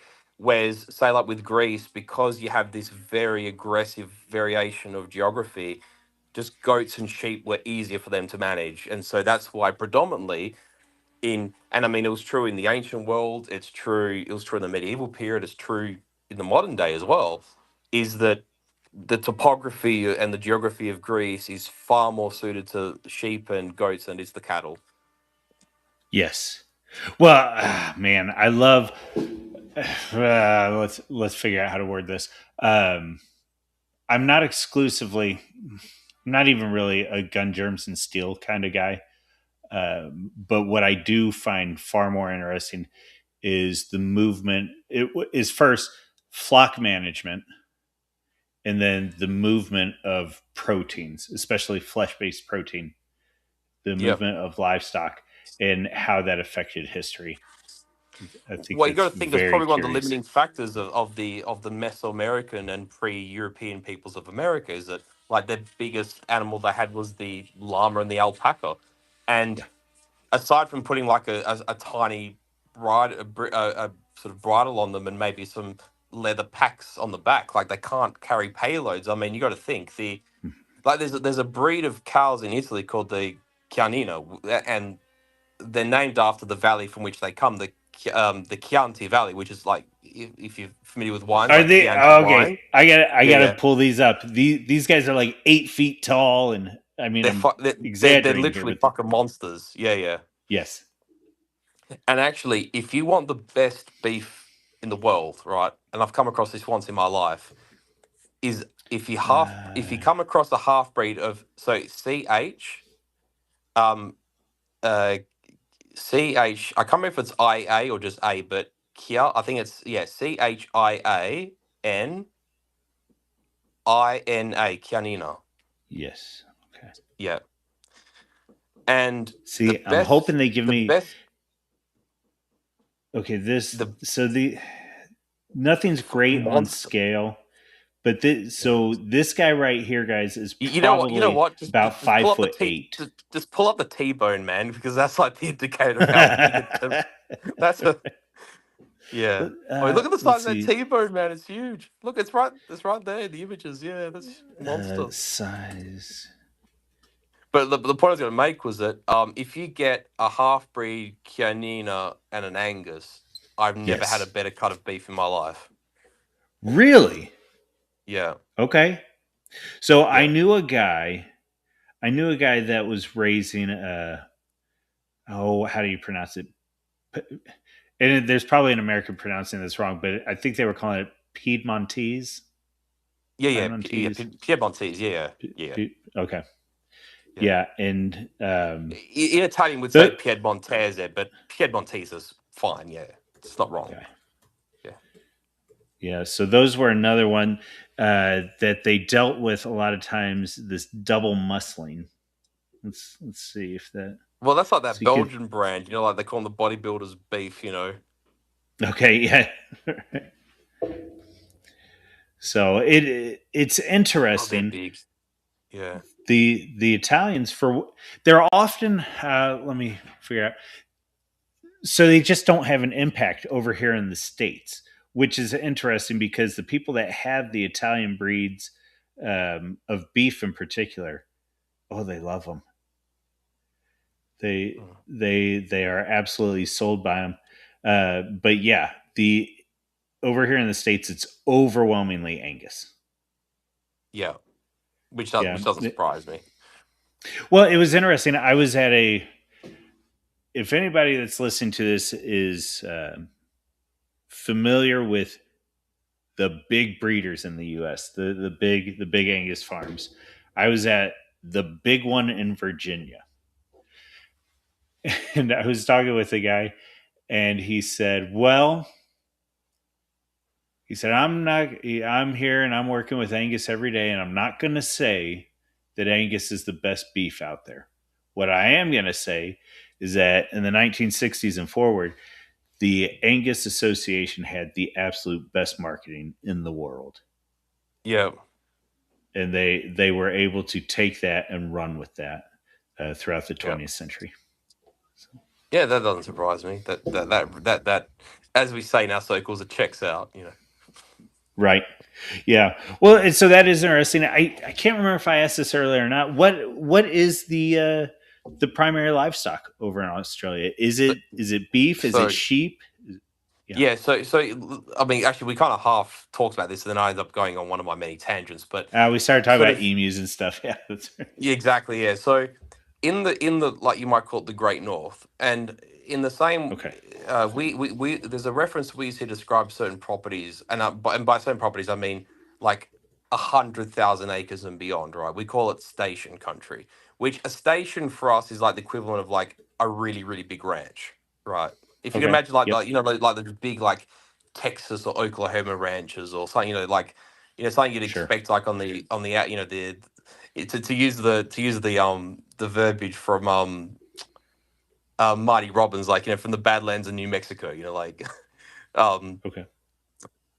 the that kind of country is perfect cattle country because it's just it's flat land, droving is easy, and so long as you get water Yes. to them, it's fine. So again, this is like if you got like the top third of the nation, right? So you're talking like from Queensland to Western Australia and a little bit in the Northern Territory, but not much. But definitely like Queensland and West Australia, because closer proximity to the coast, like it's station country, and it's changed a little bit in the very recent history. Let's say like the last 10 years, but like prior to that, for generations, um, like for instance, I mean, you guys would know of the Australian actress Nicole Kidman, right? Yes.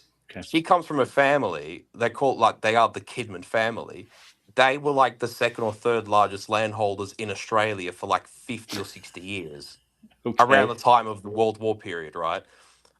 There was Yes. another family they were of Irish heritage called the Duracs, and they and the Kidmans used to compete for being like the largest station owners in Australia for like the latter half of the night or the latter part of the 19th and into the 20th century. They were in direct competition with one another, and all Okay. through that northern part of say Western Australia, they would run like these water buffalo and like big breed cattle. And to be honest, I couldn't actually Yes. tell you what they were because I don't know the breed specifically, but it's Sure. that perfect, like put it this way, you couldn't run sheep up there. Like it's too hot, and particularly for sheep with fleece, like the management would be Yes. difficult, and they just wouldn't tolerate.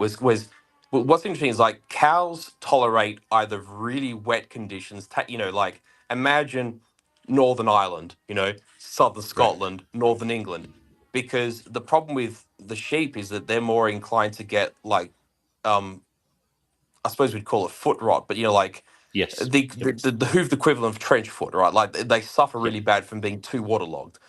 Cows tolerate that better. And then you sort of get like this middle area where sheep thrive. And then when it gets really dry again, a bit like Texas, New Mexico, Oklahoma, those sort of climates, the cows start to Yes. thrive again. And sort of you see that in that top third, the top half of Australia, the cattle thrives. And then you sort of Okay. get that, most of the southern portion where it's good sheep country. Yes. The southern third of West Australia or the southern quarter of West Australia into South Australia, New South Wales, and Victoria, and parts of Tasmania. But then you get like to the really southern part of, say, Victoria, the very southern part of West Australia, the very southern part of South Australia, the southern tip, right, becomes more cattle country again. And probably Okay. Tasmania, because Yes. by virtue of it being very mountainous, actually a bit like New Zealand, actually, it it's sort of like that hybrid country, but it's more because Tasmania is a lot wetter in the Okay. cold sense of the word. Like it's a lot like Ireland, you might say. Again, like the Yes. sheep start to suffer because of being waterlogged, and so and in Australia too, what we do have is we sort of have a bit of a combined tradition whereby the the colder, wetter parts of the country they stuck to more English breeds. So you're talking like Yep. black and white Suffolks. Yep. Um, I mean, Pole Dorsets. Um, they end up being crossed. I'm trying to think. There was a South African breed they crossed them with, and I've just gone blank now. But they were quite Dorpers. successful. But like, thank you, Dorpers. Um, but the actual like plain Dorsets, which obviously Dorset is a place in England, Dorsets and Suffolks really thrived in like the colder parts of Australia. But Yes. where they would suffer is in the warmer areas. But then where like there'd be nice crossover is that, um, and this is where my expertise comes in, is that Merinos are a wool breed, but they're a Spanish breed. And if Yes. you look at where Merinos are run in Spain, it's very, very similar to sort of like our wheat belt climate, which is that sort of, if you see on that map there, the capital of Western Australia is Perth, and if you go all the way to the east coast, you have Sydney.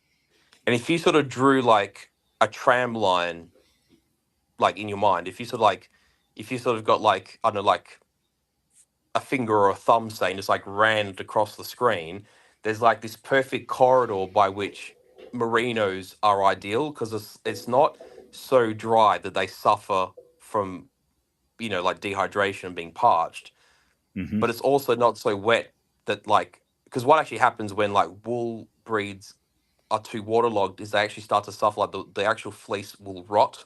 It will actually get like Yes. waterlogged and start to like, I'm using aggressive terms, like it doesn't technically decompose, but for the imagination's sake, it decomposes the wool. Like it's not good for the wool. So you need like a nice blend of conditions. And so for us, where we've farmed our entire lives, that has been very, very good. Like in fact, almost the perfect climate for those breeds of sheep. Dry Yes. enough that it keeps the wool in good check, but like not too wet, not too dry. It's just perfect. And sort of in that corridor, you've had the perfect sheep breeding conditions for ever since European man basically arrived in Australia. And so that's you'll hardly find cattle there. Um, Mm-hmm. and for some time, like farmers sort of like had them both, but like really by the time I was at, I was at, I mean, you call it elementary school, but like primary school, most farmers we knew sold their cattle. And, like I said to you, it was the perfect climate for that hybrid mix of, say, sheep and grain. And they maintained Yes. that combination for like 20 years. And now, because of the predominance of what they call like continuous cropping, they are now getting out of sheep entirely as well. But for the longest time, the sheep and the grain were the Yeah. perfect mix. And so, in those areas, sheep were always predominant. So it sort of depends on the geography. I know it's a Okay. long-winded answer to your question, but again, it's a question of just geography Well, is sort of the point. right, because as I remember it too, Australia is roughly the size of the United States. I think it Give or might be a take, little yeah. bit bigger. Yeah. Well, I think the Yep. USA is It's slightly larger by virtue of Alaska. okay. Fair enough. Fair Yeah, enough. Yeah. but So if you the subtract lower Alaska, 48. Yeah. if you, yeah, I was gonna say if you subtract Alaska, like it's pretty line ball. I think continental USA might be slightly larger, but I'm not sure. But like it's Right. much the muchness. Like, you know, it's probably like a Yeah. And there baseball field of difference. If you think about it. the so the Angus out here are everywhere. In Middleton Whitaker, actually, he wrote something in here. The fact is, I've been more acquainted with cows in Washington, such that when I came down to Arizona, I was actually shocked to see how many there are here. I was surprised to see how they could live in more Mhm, arid conditions. mhm. Then he follows it up But saying, but "That's but how but, but it's actually ignorantly but parochial I've been." it is surprising that like if you take away like I mentioned about the water buffalo in Naples, right? Like Right. those kind of animals need the proximity of the water to survive. Whether it's the water Yes. buffalo from like that they have in Italy there, or like even up in the north of Australia here, like You know, if you see like if you've ever watched Crocodile Dundee and like that scene where like the cow sits in or the bull sits in front of him, that's like a variety of Australian water buffalo. You know, they need to be Yes. in those muswellal conditions. They'll die in the desert. Right. But suffice to say is that it is actually surprising how certain breeds, in fact, thrive in those conditions. And a very good friend of like my family's like I mean, put it this way, my like me and his sons went to school together and we've known each other since we were like kids, right? And they actually have a cattle stud. And it's funny that he said like because what he does is he gets like the arid breeds and the southern breeds and like interbreeds them Hmm. and creates like his own Yes. hybrid cattle. And it's funny, like Right. he gets these breeds from the north of the country, right? And they're trucked down and they're tough and they're resilient and they're like they're Yes. muscular and he goes like aside from if they get like an actual like lung infection or like an actual disease of some kind, they're actually really robust. Because like the ones from the south with all the pasture and the grass, they get little niggles, they get abscesses, and they get Hmm. like you know, I don't know I don't know cows that well like to describe what medical Sure. conditions they get, but like they get sick, right? Like they get these little symptoms Yes. of this or that or the other, but like their cousins from the north are just so much tougher and more robust and just like Yes. their immune systems are stronger, and it's because they're subjected like to not to quote not to take a leaf directly from Ed Dutton, but like they're subjected to these harsher Darwinian conditions and I love ergo Dutton. they You're are not going to stronger. bother me if you quote Dutton. Yeah. Yeah. No, Yeah, I love so Dutton. that Um, that's an interesting thing. And then it's actually funny is that when these cows are interbred with each other, is that when yes. they then um go to like to draft them, as in like you take like you're sort of committing to the husbandry of picking the stronger ones from the weaker ones, is that Right. you can actually kind of tell which ones take over more from one side and more from the other, and like the second generation, and he actually makes a point of like with his contacts, he'll actually send like a crop of his stronger bucks and his stronger cows back up Yes. north for a So season, and then this they come is back and they actually inherit those traits. right.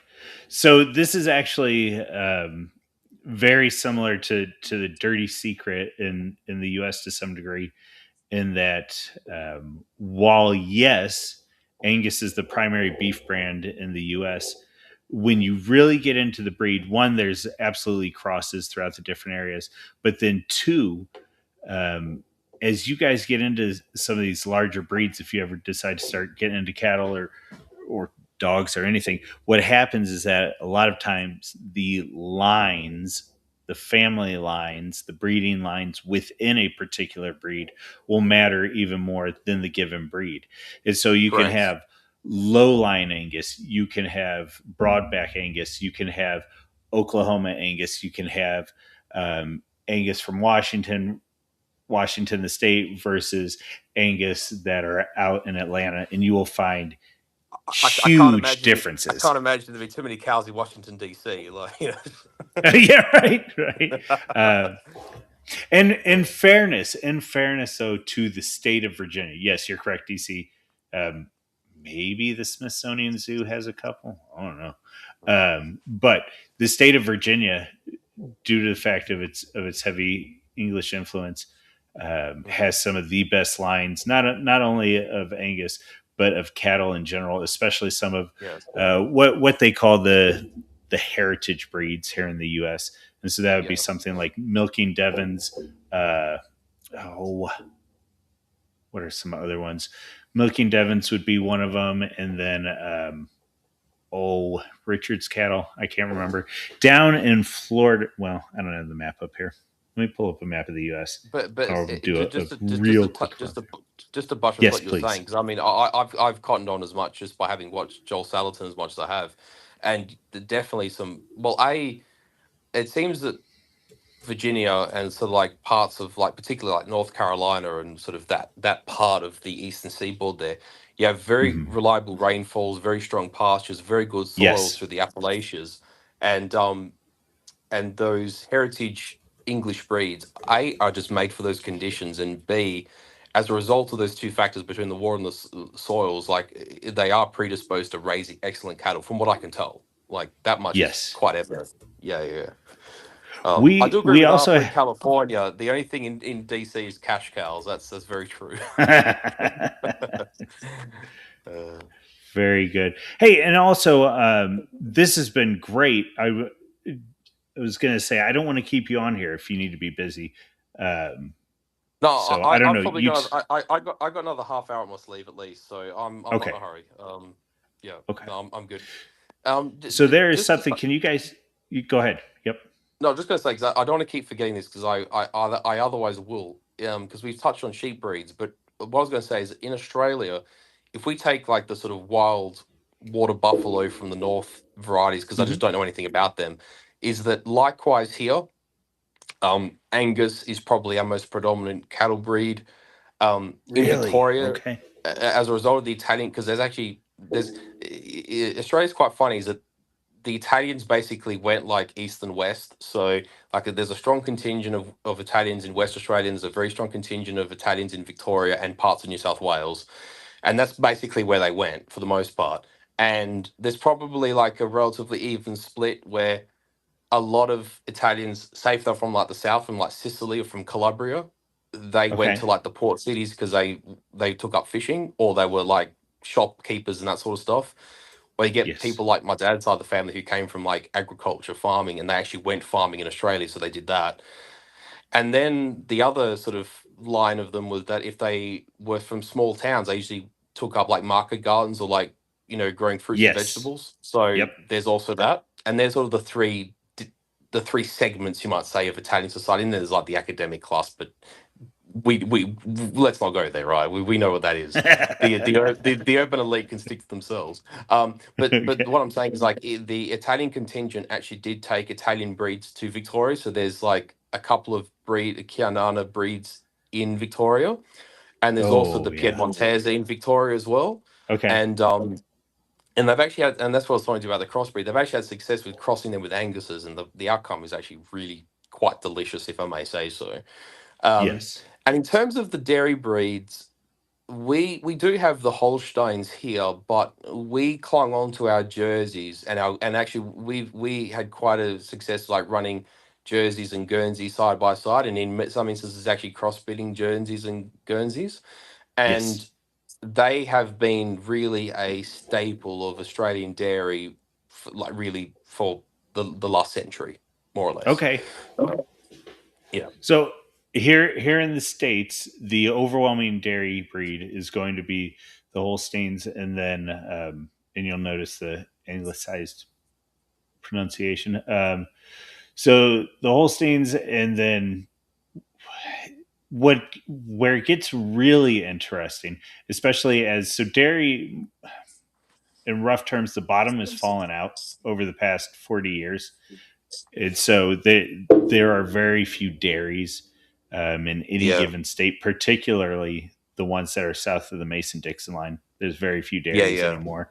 Um, Well, have our so, industry's been yeah, our industry's been gutted in much the same way. So I mean, okay. I empathise with that quite extensively. Where you start seeing funny breeds, or just a little bit uncommon, is when you get out to some of the organic dairies, particularly because many of those, especially outside of California, but many of those are Amish owned, Yeah, and yeah, they will. The Amish are fun because by and large they will try anything. They will just give it a yeah, shot and be like, it didn't work this season. And so there's a yeah. fellow near me. He has some jerseys mixed in there. I don't know if he has any Holsteins in there, but then he has had Fleck V and Gelv. I think he ran a Fleck V bull, and then maybe he was swapping that with a Gelv full the Gelv bull. But then in the mix of that, he had jerseys. He had there was one guy that was running Ayrshires, which were gorgeous. And Mm, then every once in a while, you'll see some Dutch belted or whatever. yeah. But yeah, those are all the boutique operations. The actual Hmm. commercial operations are all going to be Actually, Holstein. the idea of running Dutch breed makes a lot of sense. I mean, you got to think Yeah. the low countries in like Netherlands and Belgium, are quite famed for their dairy as well, and I'd imagine those Mhm. cows would produce quite good milk. Yeah. Yeah. And so it's let me jump in here, pull up the US. So okay, this is one I don't know. Do you guys have something like this? It's called the Livestock Conservancy. Here in the States, it jumps into heritage breeds, which their argument, let's jump right into beef.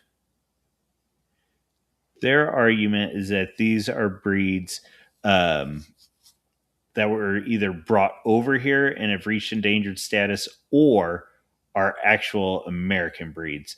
And so they would Mm-hmm. make the argument. So here's the ones that were brought over here: Shorthorns, Dutch belted, Red Pole, Dexters, and then the actual North American breeds. They would say the Corriente, the Florida Cracker, the Piney Woods, Texas Longhorn. That I'll get into that a little bit. American Yak, Milking Devon, Randalls. I said Richards. That's what I was thinking of. The Randall linebacks. Okay, so what happens for all you guys that are crazy enough to be interested? This is going way back to the beginning of the stream, the monologue, and all that. So if you come in here, the Spanish landed down here in Florida. This is where they started throwing out different cattle. Your cracker cattle are going to be right around here, Pensacola, Tallahassee. They're going to So move up. right in the panhandle there, sort Yes, of right up next to Alabama there. exactly. So that's going to be your cracker stuff. Eventually, they're going to start, these cattle are going to start moving into portions of Alabama, Georgia, all the way up, not quite to Tennessee, but in through Arkansas, and then circling back down in here into the Piney Woods area of Texas. And as a matter of fact, these are the Piney Woods cattle.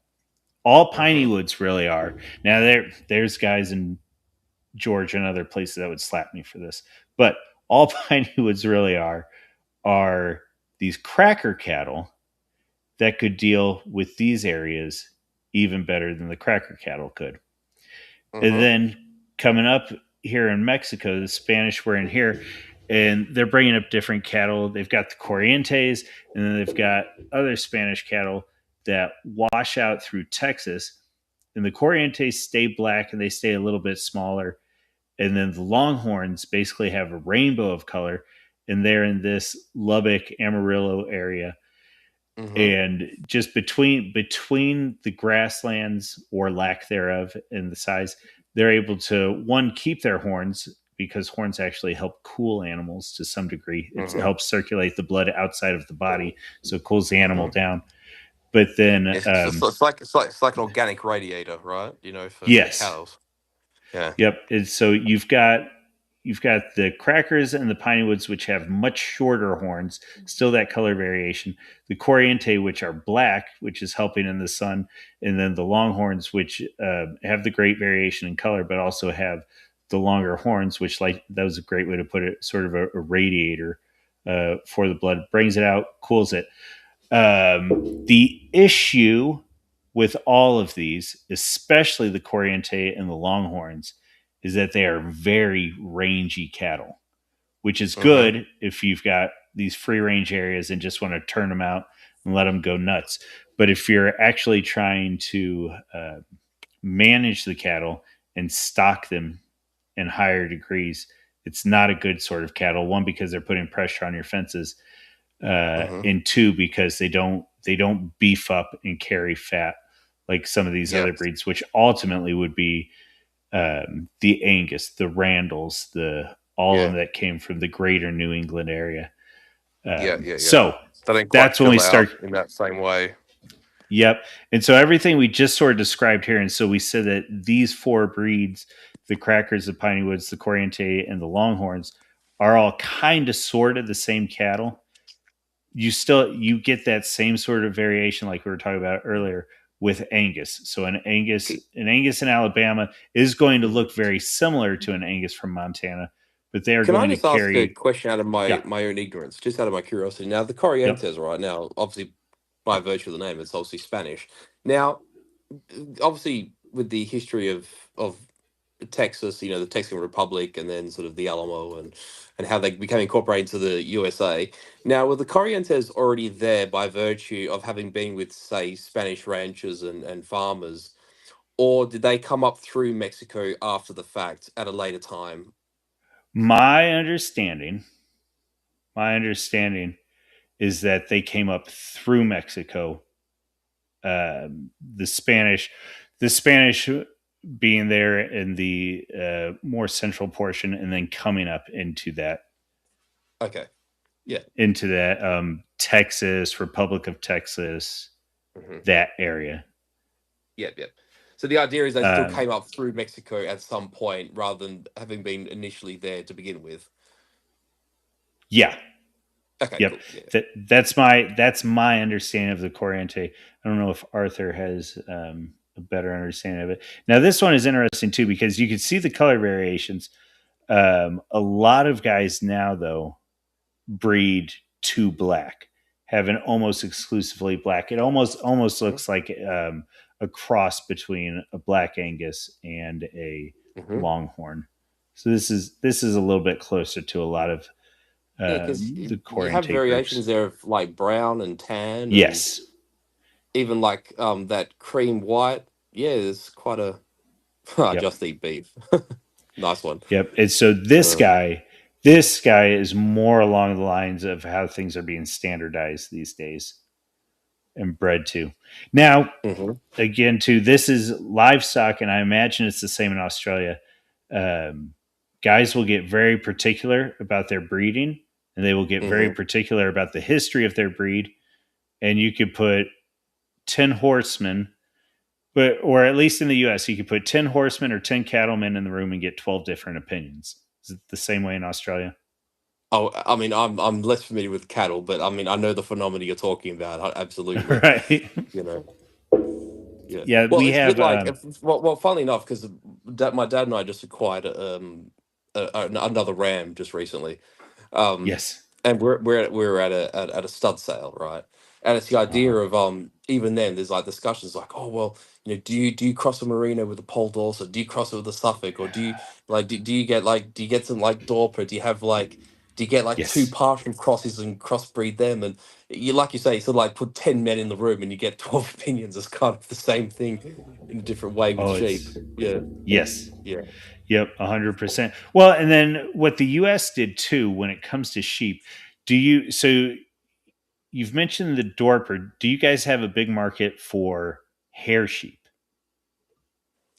Um, Generally here, the because I'm actually like a bit less familiar with like the non-wool varieties because like we've had merinos for so long as we've been in Australia, Sure. so I'm more familiar with them. And I mean, even then, That's yeah. even that being said, like Suffolks and Dorsets do have something of a coat that's just far less substantive than a merino. Like merino is a dedicated wool Sure. sheep. Um, And it's actually funny, like despite being a Spanish breed, I mean, funnily enough, Australia has been renowned for being merino. Like for instance, you get like those high-end Italian suit makers or even like Savile Row suit makers in England. They will actually source merino, Australian merino wool because it is the best in the world. Our breeding programs have been very good, and climatically, like I mentioned to you, just we have an astonishing suitability for merinos, right? But Yes. we do the plainer, you might call them hair sheep, but they're almost exclusively for export, and a lot of those sheep are Yep. exported to the Middle East. They are very fond because for them it's sort of those hair sheep have, in terms of like their flavor and in terms of the meat, they're not obviously goat because they're a different breed of animal, but they kind of more resemble goat in terms of their texture, their fat content. And This is so, perfect. Yes. Okay. yeah. So, for instance, markets such as Qatar and Oman, Saudi Arabia, etc., really do enjoy or quite prefer to import those from us. And it just so Yes. happens that Australia, obviously, we're not nearly as hot as like the Arabian Peninsula, but because there are parts of the country that are very dry, basically what they end up with is a product that they're used to or that they understand, if that makes sense. Um, but obviously, Australia having great availability of water, we have better pastures. We obviously grow a lot of hay in this country. We have like a much better when I say supply chain, in terms of like when we started the talk, we talked about like pallets and supplementary food. Like if things get tough in the northern half of the country, we can bring hay from the south, or if they're having a difficult season in the west, we could food can come from the east. Like we have the means of being able to maintain these things a lot more easily than say what Oman does or Yemen, for instance. Yes. And so we can produce something that they're quite used to and accustomed to, but with a lot less of the pitfalls and the variability of availability of water and food and market variation. So basically, the Arabs kind of surmise that, well, let's just leave it to the Australians and we'll just buy it off them. That's kind of their logic. Yeah. Yeah, Yeah. Well, and so it is globalization is a funny thing because you can get to the extremes of what you want as long as somebody else is willing to produce it. correct. Yeah. Um, yeah.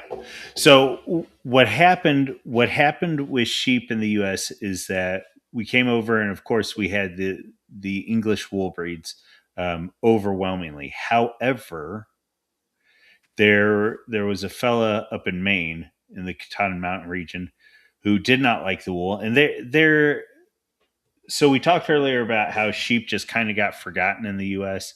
Uh, both due to range wars and then due to its availability.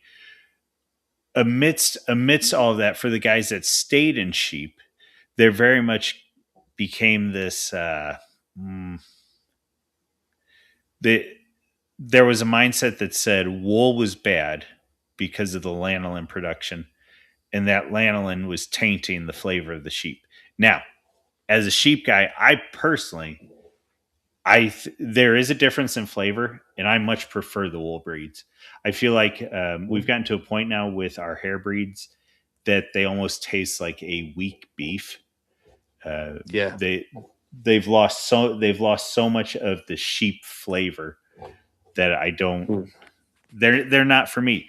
Some people love that, but so having said that, the big way it went in the U.S. is you will still have the because everybody just likes looking at wool sheep here in the U.S. The club breeds for 4-H and different farm Hmm. programs in school and that kids get involved in. The club breeds are still going to be your Suffolk, your Hampshire. Um, those are probably the two biggest. I'm sure there's some others that I can't think of off the top of my head. Your open class would end up being your Suffolk sheep, or excuse me, your Shetland sheep, your Icelandic, Hmm. things like that. Whatever I mean, mule breeds. and that's they're more like slightly shaggier breeds, but they still classify in that Mhm. same category. Yeah. Yeah, yep. But then a lot of the meat production for sheep has moved over to these Katahdins. What else did I pull? Oh, Dorper. Dorper is the big name. Now I will say Mm. one. I'm sure I didn't buy the highest quality Dorpers, but I did not have luck with a small Dorper flock I brought in. We don't. Eh, where I live is kind of wet. It's not the wettest part of the U.S. It's kind of wet. And man, the parasite issues, they were not hardy at all. The parasite issues, the hoof rot was nearly instantaneous. It was Yeah. not a good experience at all. And it was honestly, it was between the health issues and me fooling around with the meat that I finally just decided to go all in on wool Yeah. breeds. And so now I've got um, primarily Cheviot, and then I've got some Suffolk out there. There's a Shetland base I was building on, which was good when I started, but now I'm fighting so hard to get that blood sized up or pulled out. Hmm. So what? Cheviot, Suffolk, Shetland, and a little bit of Texel.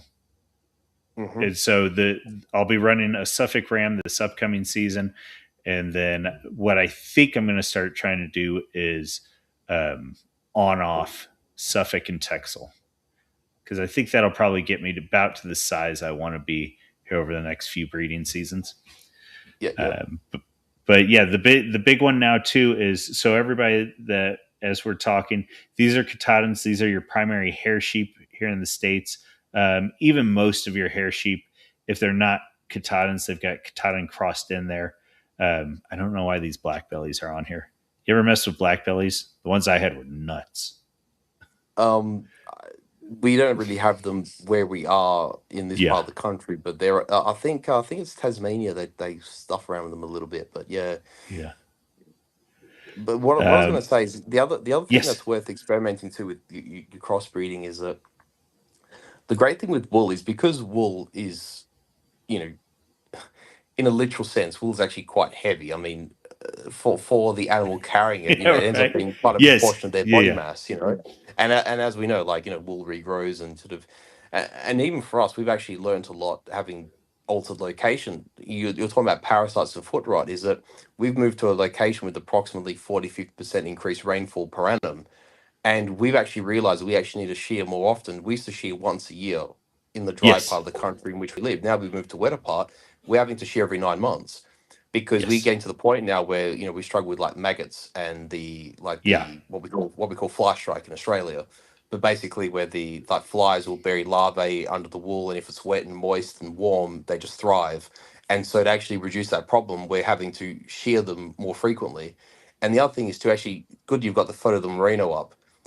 What you see there is you see like those bleak clumps of wool. That's actually, I presume you know this, but just for your viewers' sake, they are actually from a genetic disposition in which merinos are bred to have intentionally have rolls of excess skin, because basically the more surface area you have, the more fleece you have. The more Right. fleece you have, the more the greater the volume of wool, and therefore you sell more. Now, it doesn't sound like much when you take into account one animal or a dozen, but if you run 5,000 sheep and each one has 200 grams more wool, well, I mean, you know, do the math. It adds up, you know. Yes. Yeah. But one thing Well, we've actually, yeah, go for it. no, no, you go. I'll continue after. What were you Well, I going to was ask going to me? say one thing too. I mean, guys, what he's talking about here, this is a niche within a niche. This is very much a specialty bred breed. His family was dealing very much in the cream of the crop within wool, but that also meant that not only did they have to know how to manage these sheep properly to bring out the best product, but it also meant that the people they had coming onto their property to shear them and do things of that nature had to be, if not specially trained, they had to have the skill set to handle the skin of Correct. a merino. Yeah. You know, it's Yeah. it's different than running a Suffolk. Let me go back and pull the Suffolk up real quick. The Suffolk is a very straightforward sheep when it comes to shearing, and so they It's might have the they the, might have a lot the of wool.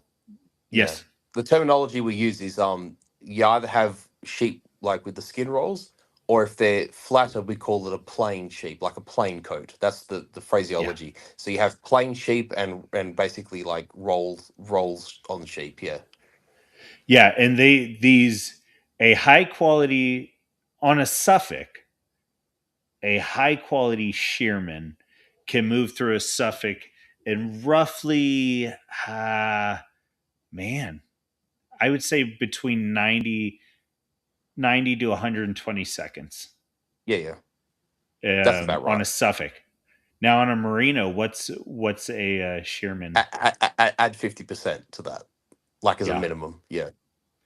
yep. Because So the thing is too is that they're physically large. They actually have a larger skeleton. They're actually because I was actually going to touch on this just before, but they're yeah, physically larger creature. And secondly, because of those rolls that they have in the skin, they're far more predisposed to being cut with the shears. yes, So and it happens almost and that's instantaneously, guys. When the oh, shearer is out absolutely. there, if you do not have a And it's quality shearman, and it's well, even good quality ones, like it's just sometimes a mistake, yes, like it's not even a cruelty thing, because in the end, right, like sheep kick and sheep actually yeah, they're they actually don't like stronger being than sheared. correct, and sheep are actually a lot stronger than people realize. And I mean, take this from someone who's I've I've handled physically like handled sheep since I was 6 7 years old. You know, I mean, I'm in my 30s now. I mean, I still carry them. You know, as well. My dad's now in his 70s, so I do more of the physical work. You know, basically Dad and I have changed roles, in the last Yeah. 10 years. Like I've become the physical person, he does like the technical stuff, right? Um, but I mean, my dad still works hard.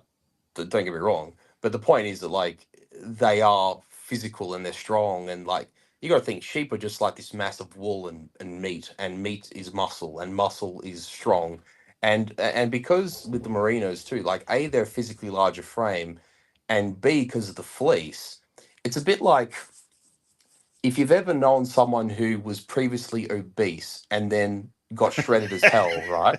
You'll notice they've got they actually are big boned because like it takes a lot to hold up a fat frame. And secondly, they're people that have like once they lose the fat, they actually have like muscle underneath. Because you know what? Carrying around a shitload of body weight is actually quite taxing on the anatomy. And that means you Yes. develop bone and muscle mass. And so consequently, by holding up all that meat and all that extra skeleton and the fleece, means you end up with a bloody strong sheep. So basically sheep are like the Spartan warriors of the sheep world in a strange sense, Yes. I love it. Yes. I love it. Now, what a good average merino ram? About how much is that weight To wise? purchase. Oh, weight wise, No, huh? no, sorry. Yeah. I'll tell you what it cost. Um, oh gosh, I'm just trying to think now. I I'm mean, trying to I'm think I'm how big. thinking roughly 100 kilos. Yeah, I'm just trying to think because I mean, they obviously put him on the scales when we purchased him. Oh, he would have been, yeah, he would have tipped over like 105, 110. So you're talking, Yeah. I mean, what's that in, what is that, what, like 220, 230 pound thereabouts? That's what. Yeah. Yep. So basically, like the weight that Sylvester Stallone was in Rocky Two is what a Marina Ram weighs, Yes. thereabouts. Yeah. They're nice Yeah, big boys. yeah, exactly. And I mean, well, and that's actually one thing I wanted to mention to you too is that see with crossbreeds, I mean, this is obviously it kind of goes without saying, but the idea of crossbreeds is the idea that you get genetic traits from one side and another. And the thing is that with a well-raised merino is that you'll get a physical large frame and also the capacity to carry wool. But if you then cross that with, say, like a Pole Dorset, you cross it with a Suffolk or something, you get like the slightly nicer traits of the meat sheep, but you still get it on a healthy big frame. And the thing is too is the physically larger an animal is, like for example, the rack will be larger because the merino has a larger rib cage, has larger bones. If it has larger bones, it carries more meat. Like those traits, if Yes. you breed them properly, will end up that way. And just Yeah. just regarding the rolls and the plain style sheep, is that obviously where we used to farm was a lot drier, so we went for like increasing roll size because just the mathematics adds up. More wool, more sheep, more volume, more wool, more profit, etc. But now that we've gone to an increased rainfall area, because we have this increasing probability, increasing likelihood of disease. And rainfall is great so far from a standpoint of pasture, nourishment, and water availability. You often do have the pitfalls of, it's more, there's a great likelihood for pathogens, and disease control is more difficult because in the end, like, it's like a bathroom with mold. Like in the end, as much as water makes us healthy, it also makes pathogens healthy. Like it always thrives in high moisture environments. And so what we've actually had to do is like backpedal our breeding. So we've had to go away from the rolls and back towards a plainer sheep. Less Yeah. rolls means less weight. Less weight means less like likelihood for moisture and for pockets of water, which means I don't get the pathogens and the blowflies and the bugs and that sort of stuff. And yeah, it's kind of funny. We've been like on a 5-year mission to like reverse engineer what was 60 years of continuous breeding. So yeah, Oh yeah. Breed. Well, I got a question for you. So I guess one is this guy more along the lines of where you're headed, what you're trying to achieve. yeah, yeah. Okay. Although, Yep. although that's a very oddly shaped merino, I have to say. Like, he's got a very small chest. But yeah, sort Well, of roughly even speaking, yeah, even that drop back yeah. is kind of an odd slant. Yeah, I mean, Fair enough. maybe at some point, because I mean, it being summer here, we spend a bit less time on the property than usual. But Yeah. yeah, I'll take some photos of our boys. I'll maybe post them up on the Twitter, and I'll tag you in it or something. You can have a Oh, look yourself. fantastic. Because Yeah. yeah, yeah, yeah. But So yeah, go for it. I'm just gonna say like they're very muscular, very broad. Like honestly, our two rams, because they're because with rams, a bit like with bulls, you need enough competition because otherwise they get a bit too lazy. Like if there's only one of them or Right. two of them, like then there needs a bit of friendly competition amongst the lads to get the job done. So we have like a couple of rams to do that, right? And So we like stock honestly, 1 to 50. Is that about your stocking rate on Rams? about that, yeah, yeah. I mean, I Yeah. probably prefer a rate of 1 to 40, but yeah, 1 to 50, one Okay. to 60 is about ideal. Um, and also just because I've been Dutton pilled, I'm very into eugenics. So it's like, oh well, what's the optimum like breeding competition? Actually, I'd be interested to actually have Dutton on. It's like, well, how does this apply to animal stock? Like, Oh how my do we goodness, dude, optimize? that would be a stream and a half if Oh, I wouldn't could it just? have you and Dutton. That'd probably just be it. Yeah, you and Dutton talking about farm Well, you breeding, know what? If you tee it up, I'm in. Like, I'd gladly do it. That'd be fantastic. right? Oh, Yeah. I can't get Dutton on here. He'd be like, "Who are you?" Well, you know what? I'll pull some strings. Because I haven't Dude, streamed with I haven't streamed with him before, but like I know people who have, so right? I might give one or two boys a heads up, and just we'll see what we can do. Oh man, Yeah. that Oh would no, I be I didn't that say would be Dutton something. killed. I said Dutton pilled, Mister Whitaker. Dutton pilled with a P, not a um, K. so I will. This is a great lead-in, though, into the last question I'll give you. For so I am a first-generation farm guy, and I've quickly learned that playing with the genetics, sort of shaking up the bottle, is something I'm doing every year, and I'm always chasing the horizon. Does it ever get better, or when it comes to breeding, are you always chasing the horizon? Um, it's kind of both, and I'll Yeah. explain why. Yes. The pursuit technically never ends, right? But there Yeah. does come to a point where you have to accept there is such a thing as diminishing returns. And I I suppose it's where I take a bit of a leaf out of my ethnic heritage. In Italian, they have a phrase called dolce far niente, which means like the sweetness of nothing, or the sweetness of like nothingness, or the sweetness of quiet. And basically there comes a point where if you feel like you've achieved close to your maximum, then it's kind of your place to kind of just go, okay, I could do better, or I could take that final step or whatever. And that's not to say the person shouldn't strive. I'm not saying like don't strive for your maximum. But the thing is, if you're that person who, and I struggle with this because I do have like a high functioning autistic side to me that is evident in other aspects of my life. But I find that if I apply this to the farm, I will just go nuts. Like I'll go completely mental. And it's a case of like, listen, this breeding season was 95% successful. This hay season Yeah. was 95% successful. Oh man, I was getting the good stuff, the wisdom. Oh, Sorry, bro. Are we back? oh, you're good. Are we back? Yes, Hello? can you hear me? Yeah, am I back? Good. Okay. Yes, I hear you. You sound good. Sweet. Like you have to be able to look back and actually have a degree of contentment. And that's not to say that a person should accept mediocrity. But particularly in a situation where, also in your case too, like you're learning, right? I mean, I also learned, despite the fact I wasn't born on the farm, but like, I was raised on the farm. I grew up on the farm. I've been with my dad and my uncles for, literally, I worked alongside them for the best part of 2 decades. Even Yes. I still learn stuff. I still pick up on things. I still make mistakes. And, you know, you got to be able to find a happy medium between those two things. Because actually, funny enough, you say you're half German. There's a phrase in German I actually really really like, and it is "Ein gute Arbeit wird ist eine gute Arbeit bleib." A good work remains a good work, and that's where I get shitty with people who, in Australian, we use the phrase half-assed. Like when people just like do a Yes. shit job because it's good enough. It's like, Yes. you know, no, you should be fastidious. There's too many average people in the world. You should try your best.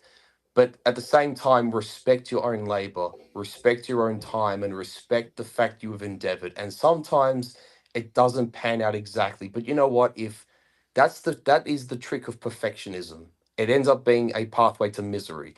And Yeah. it's within each of us to find that middle ground between those two things. And it's not an easy path to navigate. And it's not, I'm not saying that everyone finds it, but we have to find that somehow within ourselves. And even for me, like I still find myself trying to navigate that middle ground because also I've seen people who've in life who've been highly successful, who've made a lot of money, who've, you know what, and they're miserable Yeah. and they're never happy with anything. And I don't want to be that person, frankly, because you know life is too precious and too short and too fleeting to not have joy. So my recommendation is insofar as best as you're able as a person, just try and find the middle ground between not being a slack, half-assed, mediocre, whatever, and also not being that guy who like, oh my god, this handkerchief is like a quarter inch out of place, therefore my day is ruined. You know, like there's a happy medium in there somewhere, you know, and Yeah. yeah, and in the end, it's a bit like I'm trying to think of that there's another phrase that comes to mind about sort of finding it within ourselves. I can't actually remember the exact phrase, but this idea is something that is oh yeah, you know how like how Solzhenitsyn says that like evil doesn't run between people, but it's a line that runs through each of us. And Yeah. that's an application of the ideas of good and evil. And I think a similar comparable dynamic is between like misery and joy, or between like labor and laziness, is that there is actually a happy medium between the two things. Um, Yes. I'm starting to get philosophical like towards the end of the stream, but I think that and like I said, I'm still trying to find that, but I think somewhere in that um what would you call it inside of that bracket lies the correct path in going about this. And I say that too because you have delved, like you say, you're first generation, you're like doing this for yourself. There's a lot you're going to learn, and you will make mistakes, you will make errors, and if you just end up I've made a few. if you just end up kicking yourself, man, like you won't enjoy the journey. Like you won't, you can be too harsh on yourself, and I think that ends up being quite a negative pathway. Not saying you will do it yourself, but like it's entirely possible that people do that. And I think you know, be kind to yourself. Like, realize that you're moving into a domain that's not natural to you necessarily, or one that you're unacquainted with. And um if it provides you any positivity, appreciate that someone like me who has been around it and grows up around that makes mistakes. Like I still cock up. So if that's of any joy to you, then keep that in mind. Well, I don't mean to take too much joy in your screw ups, but no, it's good. Ah, Uh, it's all right, my friend. I mean, I right. think also too, like I think there's I can't remember if it was Cicero or Seneca, whoever said it, like one of the Stoic philosophers, but they remarked, Yeah. or might have been even Epictetus, I can't remember, but it's like if you find a way to laugh at yourself, you'll never run out of things to laugh at. I think that's kind of true, you know. So true, King. So true. Yeah. Because Right. put it this way, right? I on one hand, I'm highly encouraged by these circles that we've created, like X and with YouTube, and I think in many ways, in some ways, I'm sort of a bit sad that I don't think we're quite as collegiate as we used to be, and I think there's sort of fractures Yeah. between like the Americans and the Brits and this and that. Like, it isn't quite as cozy and as chummy as it used to be, to use an English word.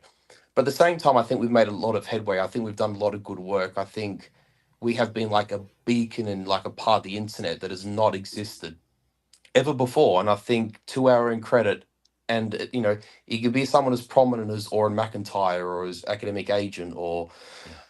I'm just trying to think of like big names in our circles, but like they've accomplished a lot. But then there's like the second and third tier people, people like, Charlie and Radlib and the OCG boys and people like yourself and people like Apostolic Majesty or I mean I'm smaller fry yet again, but like we've all got our role to play and we all like a little cogs inside like the giant gearbox or the giant engine of the alt or the NRX or whatever you want to call this circle, like the Yeah. dissonant right. Why? And Right. I think we should be appreciative of that and we should cherish it. And I think you know the point I was going to make was that I think if there's a slightly negative point to that is that there's a lot of earnestness, and I think sometimes, and people should defend their principles, and people should not take crap, but at the same time, I think we would all go a little further if everyone could just have a little chuckle at themselves occasionally, take themselves Yeah. quite not so serious. Like I think a lot of e-drama would vanish if people could just, we were making the joke before about like the Midwest Marine Corps boy and like the low middle class English Northern lad and like the Aussie country fella being at a pub clinking glasses and telling jokes, not giving a shit. If that was kind of the modus operandi in which we operated within ourselves in our circles, we would be happier Yes. for it. But people just have Right. to be a little less like not that people. I'm not that I'm making accusations that people are up themselves, but like just be a bit more chill and you know relax a little and have a laugh. Yes. It will make everything better, if you get my point. Yeah. And I personally don't have dramas with anyone. Like I get on with most people. That's why I've been on a lot of people's streams, because I do get on with people, but it's like it's just an observation I make. And I think if we spent less time talking past each other and over each other and we're a bit more collegiate and humorous, we'd all be better for it. That's just my point. The talking past each other is a big one, and it's just a little touch of charity. Let's Yeah, assume that they absolutely. meant it in the best way. You know. 100%. 100%. Yeah. Couldn't agree with you more, Mr. Panda. Very good. Well, hey, this has been an excellent stream. Excellent stream. I Yeah. love being able to talk with people about farm stuff, agriculture, sheep in particular, and to hear how their operations are performing differently or structured differently, or even potentially the same, regardless of where it is in the U.S. or across the world. So for me, this one was huge. I greatly appreciate you coming out for this. No, no, 100%, man. And like honestly, I like the vibe of these kind of conversations because like I think there's always I think one of the great edifying attributes of our circles, like the dissonant sphere says, like the ability to sort of and like again, guys like Auron, guys like Academic Agent do this really well. Like bring on people, like have information, like the forbidden text, like delving into stuff. Like this is like, Right. and that is how. And pardon to curse on your stream. That's how a lot of the bullshit of modernity and of the that's how a lot of the you might say like the great sort of lies of our time are maintained. Sorry, is how they're dismantled is by doing that stuff. And I mean, Yeah. whether it's Apostolic Majesty with the history stuff, or whether it's Radlib with his like his streams pertain to like economics, and even he does some Right. history stuff. Like we need to be able to unravel this stuff because a lot of it is bound up and has to be sort of picked thread by thread. But Oh, at the it was same time, great. like, The Black Horse came on here one night, and oh, I love he was Black Horse. just, He's a great man. Good yeah. fella. Well, he was just diving into, So I'm talking about this sort of home level, sell off your property, operate a small farm within the community.